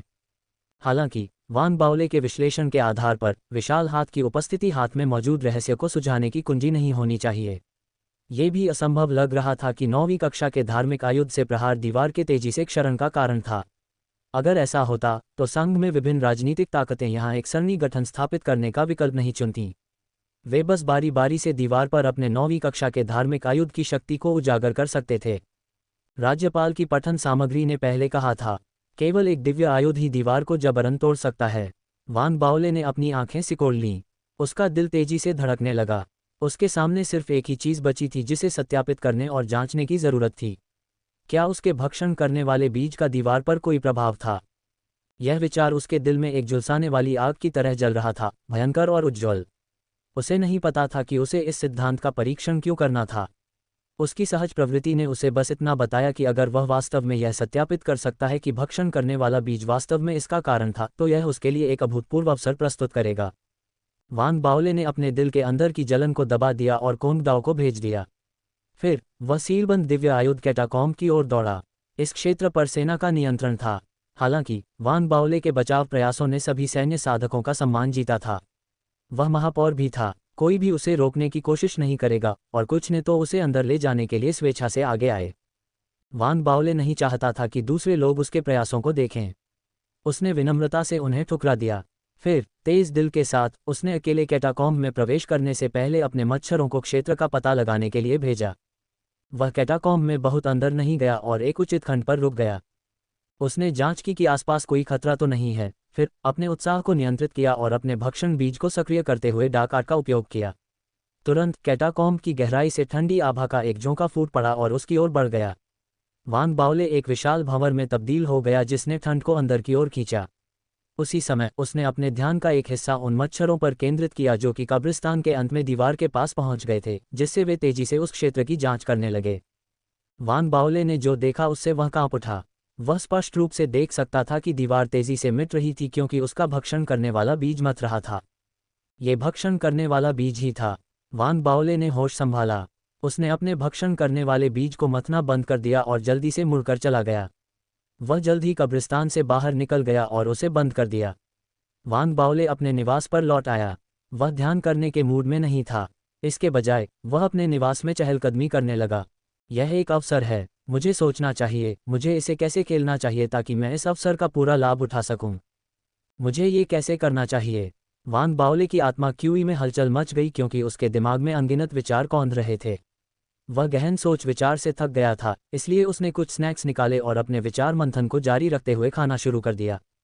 सबसे पहले, संघ निश्चित रूप से उस चीज़ को सबसे अधिक महत्व देगा जो दीवार के क्षरण की दर को बढ़ा सकती है। भले ही मेरी व्यक्तिगत शक्तियां सीमित हैं और मैं अपने भक्षण करने वाले बीज के अस्तित्व को प्रकट करने के लिए इच्छुक नहीं हूं, लेकिन मैंने दाओ माउंटेन मिस्ट अकादमी में छात्रों को जो रहस्यवादी तकनीक सिखाई थी, वह एक समान प्रभाव प्राप्त करने में सक्षम होनी चाहिए। हालांकि इसे डार्क आर्ट की नींव पर बनाया जाना चाहिए। यह आसानी से किया जा सकता है। मुझे बस रहस्यवादी कला को एक सरणी संरचना में बदलना है और खुद को सरणी संरचना के मूल में बदलना है। इस तरह सरणी गठन भक्षण बीज की शक्तियों को बढ़ाने और कैटाकॉम्ब के अंदर डार्क क्यूई को उग्र दर से अवशोषित करने में सक्षम होगा, जिससे दीवार के क्षरण की गति बढ़ जाएगी। वांग बाओले ने अपनी चाल में विराम लिया और अपना सिर उठाने से पहले अपनी जांघ पर जोर से थपथपाया। उसकी आंखें उत्साह और प्रत्याशा से चमक उठीं। वह अपनी भावनाओं को मुश्किल से रोक पाया। उसने उच्च अधिकारियों की आत्मकथाओं से जो कुछ भी सीखा था, उसे एक साथ मिला लिया और एक ऐसा समाधान निकाला जो इस दुनिया से बाहर था। अगर मैं इसे हासिल करने में सक्षम हूं, तो मैं पूर्ण नियंत्रण हासिल कर पाऊंगा। सरणी गठन को अधिक संसाधनों और अधिक स्थान की आवश्यकता होगी। इसलिए हमें पहले से मौजूदा बुनियादी ढांचे के आधार पर मौजूदा शहर क्षेत्र का व्यापक रूप से विस्तार करने की आवश्यकता है। फिर हम QE fostering spirit array formation की नींव पर भक्षण बीज सरणी गठन स्थापित करने में सक्षम होंगे। अगर फेडरेशन मेरे प्रस्ताव को मंजूरी देता है, तो मुझे अंतिम रूप से ये तय करना होगा कि हमें सरणी गठन को समायोजित करने के लिए शहर क्षेत्र का कितना विस्तार करना होगा। मैं शहर क्षेत्र का कई बार विस्तार कर सकता हूं और इसे एक नए मार्टियन शहर में बदल सकता हूं। ये सही है, यह इसी तरह काम करने वाला है। यही वह अवसर है जिसे मैंने सहज रूप से महसूस किया। अगर सरणी गठन सफलतापूर्वक स्थापित हो जाता है, तो यह मेरे लिए एक शहर क्षेत्र को बदलने का अवसर प्रदान करेगा। एक वास्तविक शहर में। वांग बाओले के सिर में जोर से भनभनाहट होने लगी। इसमें कोई संदेह नहीं था कि उनका विचार एक बेहद साहसिक उद्यम था, लेकिन अगर वे सफल हुए, तो नया शहर क्षेत्र एक पूर्ण रूप से निर्मित शहर बन जाएगा। पहले ऐसा होने की कोई संभावना नहीं होने के बावजूद उनका नोबल स्वाभाविक रूप से ऊंचा हो जाएगा। वह प्राथमिक रैंक 4 नोबल नहीं रहेंगे, बल्कि प्राथमिक रैंक 3 नोबल बन जाएंगे। आखिरकार फेडरेशन एक साधारण शहर क्षेत्र को वास्तविक शहर की संरचना और पैमाने पर रखने की अनुमति नहीं देगा। इससे मौजूदा प्रशासनिक व्यवस्था और संरचना में अराजकता पैदा होगी। एक बार ऐसा हुआ तो नगर क्षेत्र को पुनः शहर के रूप में वर्गीकृत कर दिया जाएगा। वांग बाओले शहर के निर्माण की कुंजी थे। उन्होंने ही प्रस्ताव प्रस्तुत किया होगा। एक हद तक वे अपूरणीय बन गए होंगे। जो बात उतनी ही महत्वपूर्ण थी वह ये भी थी कि फेडरेशन को जितनी जल्दी हो सके दिव्य आयुध कैटाकॉम्ब के अंदर की दीवार को गिराने की जल्दी थी। जब तक उनका सिद्धांत मान्य था और सफलतापूर्वक लागू किया जा सकता था, तब तक उनके बिना किसी बहस के प्राथमिक रैंक 3 नोबल बनने की बहुत संभावना थी। इसका मतलब यह है कि मेरे पास जितना अधिक क्षेत्र होगा, मैं उतना ही अधिक शक्तिशाली बनूंगा। वांग बाओले उत्साह से अभिभूत थे। उन्हें एहसास हुआ कि वे बहुत चालाक थे। वास्तव में उनके दिमाग में एक शानदार और पागलपन भरा विचार आया। उन्होंने उत्साह से आइस स्पिरिट वाटर की एक बोतल ली और एक बड़ा घूंट लिया। उनके अंदर की आग और भी तेज हो गई। मैं इसे अभी किसी के साथ साझा नहीं करूंगा। सरलीकृत भक्षण बीज रहस्यवादी तकनीक को सरणी संरचना में बदलने के लिए वांग बाओले ने अपने विकल्पों पर विचार किया, जबकि उनका दिल तेजी से धड़क रहा था। अंत में झाओ यामिंग और इथरियल दाओ कॉलेज की छवि उसके दिमाग में उभरी। मैं झाओ यामिंग से मदद मांगूंगा। साथ ही मैं संप्रदाय के स्वामी से भी कुछ सहायता प्राप्त करने के लिए कहूंगा। इस विचार पर वांग बाओले ने जल्दी से अपनी आवाज संचारण रिंग चालू की और झाओ यामिंग को बुलाया। झाओ यामिंग पृथ्वी पर संघ की राजधानी में तैनात थी। वर्तमान में वह अपने कार्यालय के अंदर बैठी थी। एक सुंदर और प्रतिष्ठित युवती। उसने पदभार ग्रहण करने के बाद से अनगिनत पुरुष साधकों की प्रशंसा अर्जित की थी। हालांकि उसकी उपस्थिति ने विपरीत लिंग के लोगों में शर्म और अपराधबोध पैदा कर दिया जब वे उसके सामने खड़े हुए। उसके सामने एक सुंदर दिखने वाला युवक खड़ा था। उसकी आंखों में प्रशंसा थी और वह धीरे से बोला, मंत्री झाओ, हमारा विभाग आज रात एक पार्टी आयोजित कर रहा है। क्या आप? झाओ यामिंग ने अपना सिर उठाया, इससे पहले कि वह जो कहना चाहता था वह पूरा कर पाता। उसने उसे एक गहरी, सार्थक नज़र से देखा। उसकी निगाहों के सामने युवक को पसीना आने लगा। वह घबरा गया और असहज हो गया, हकलाने लगा और अपनी बात पूरी नहीं कर पाया। वह चुपचाप चला गया। उसके जाने के बाद झाओ यामिंग ने अपना सिर नीचे किया और अपने दस्तावेजों को पढ़ना शुरू कर दिया। तभी उसकी आवाज़ संचारण रिंग बजी। आवाज़ संचारण रिंग से वान बाओले की तेज़ आवाज़ सुनाई दी। यामिंग, क्या तुम्हें मेरी याद आए? चलो एक ऐसा आलिंगन करते हैं जो पृथ्वी से लेकर मंगल तक अंतरिक्ष के विशाल विस्तार में फैला हो। झाओ यामिंग के चेहरे पर झुंझलाहट थी क्योंकि वह वान बाओले के बेशर्म अभिवादन को सुन रही थी। उसे बहुत पहले ही पता चल गया था कि जब दूसरे लोग उसकी दिनचर्या में बाधा डालते हैं तो उसे बस अपना सिर उठाकर उन्हें एक लंबी गहरी नज़र से देखना होता है, उसके बाद वे घबराकर अपना सिर नीचे कर लेते हैं। उसकी इस रणनीति ने उसे अपने आसपास के कई अप्रासंगिक लोगों को भगाने का मौका दिया था। लेकिन वान बाओले बहुत ही मोटी चमड़ी का था। वह स्वाभाविक रूप से उसकी चालों से प्रतिरक्षित लग रहा था, उसके सामने वे बेकार थीं। उसने उसकी जान भी बचाई थी। सबसे महत्वपूर्ण बात यह है कि झाओ यामिंग को वान बाओले के प्रति अन्य लोगों की तुलना में अधिक गर्मजोशी महसूस हुई। झाओ यामिंग ने वान बाओले के अप्रत्याशित शब्दों को सुनकर मुस्कुराए। सौभाग्य से किसी ने उसकी मुस्कान नहीं देखी। अगर उसके विभाग में कोई भी उस मुस्कान को देखता तो निस्संदेह वे इससे चकित और चकित हो जाते। उनकी यादों की झाओ यामिंग दूर और गरिमा में थी। वह शांत और निश्चिंत थी। दिल से निकली ऐसी सच्ची मुस्कान एक दुर्लभ प्रदर्शन थी। क्या तुम मंगल ग्रह पर किसी और मुसीबत में फंस गए हो? क्या इसीलिए तुम मुझे ढूंढने आए हो? झाओ यामिंग मुस्कुराया और सहजता से कहा, ये कैसे संभव है? मैं एडोनिस एसोसिएशन का नेता हूँ, सभी का प्रिय हूँ। जब मैं उनके पास से गुजरता हूँ तो फूल खिल जाते हैं। जब से मैं मंगल ग्रह पर आया हूँ सभी को मुझसे प्यार हो गया है। वान बाओले खांसी और अपनी छाती पीटने लगा। क्या ऐसा है? झाओ यामिंग ने एक फाइल उठाई और उसे पढ़ना जारी रखा। वान बाओले झाओ यामिंग की आवाज़ में अविश्वास सुन सकता था। वह थोड़ा दुखी हुआ और उसने अपनी बात को साबित करने वाले विभिन्न उदाहरणों को सूचीबद्ध करने का फैसला किया। तुम्हें मुझ पर विश्वास नहीं है? मैं तुम्हें एक रहस्य बताता हूँ। तुमने मार्टियन कॉलोनी के गवर्नर के बारे में सुना है? मुझे एहसास हुआ कि वह मुझे अजीब तरीके से देख रही है। वान बाओले ने प्रसन्नता से फुसफुसाया। वह झाओ यामिंग को नहीं देख पाया, जिसने अपने दस्तावेज नीचे रख दिए थे और उसके चेहरे पर एक अजीब भाव था। मेरा आकर्षण बहुत बढ़िया है। मैं महसूस कर सकता हूँ कि राज्यपाल वास्तव में मेरी प्रशंसा करती हैं। वह मुझे अपना दामाद बनाने पर विचार कर सकती हैं, लेकिन उनके लिए सफल होना मुश्किल होगा। मैं बहुत लोकप्रिय हूँ। क्या आप जानते हैं, मंगल ग्रह पर बहुत सी युवतियाँ मुझे अपना ट्रांसमिशन संपर्क विवरण देने के लिए लड़ रही हैं। आजकल की लड़कियाँ सभी विकृत हैं। मैं मंगल ग्रह पर सबसे सुंदर व्यक्ति हूँ। इसने मुझे बहुत परेशानी में डाल दिया है। काश मैं इतना सुंदर न होता। वान बाओले बेहद उत्साहित हो गया। उसके आसपास ऐसे मामलों पर बात करने के लिए कोई नहीं था। यही कारण था कि वह खुद को नियंत्रित नहीं कर सका और उसने शेखी बघारना शुरू कर दिया। जैसे जैसे वह लगातार बोलता गया, उसे अचानक वॉयस ट्रांसमिशन के दूसरी तरफ सन्नाटा महसूस हुआ। वह स्तब्ध रह गया। यामिंग, झाओ यामिंग ने एक भान उठाए और वॉयस ट्रांसमिशन रिंग को देखा। वान बाओले यह नहीं बता पा रही थी कि वह मुस्कुरा रही है या नहीं, क्योंकि उसने अपनी आंखें सिकोड़ ली थीं। उसके चेहरे पर ऐसे भाव देखना दुर्लभ था। आह, तुम कितनी अद्भुत हो। एक पल के बाद झाओ यामिंग ने धीरे से कहा और प्रसारण समाप्त करने ही वाला था। वान बाओले को उसकी भावनात्मक स्थिति में बदलाव का एहसास हो गया। वह अजीब तरह से हंसा और फिर सीधे काम पर लग गया। उसने झाओ यामिंग को अपने विचारों के बारे में बताया और अपनी रहस्यवादी तकनीक को सरणी संरचना में बदलने के बारे में बताया। झाओ यामिंग, जिसने इथरियल दाओ कॉलेज के सरणी रून मंडप से स्नातक किया था, सरणी संरचनाओं के क्षेत्र में असाधारण प्रतिभा रखती थी। वान बाओले ने जो कहा था उसे सुनने के बाद वह सोचने लगी। उसने वान बाओले से उसके विचार के बारीक विवरणों पर चर्चा की और वान बाओले ने उसे क्यूई भक्षण कला का सरलीकृत संस्करण भेजा। उन्होंने कुछ देर और बात की।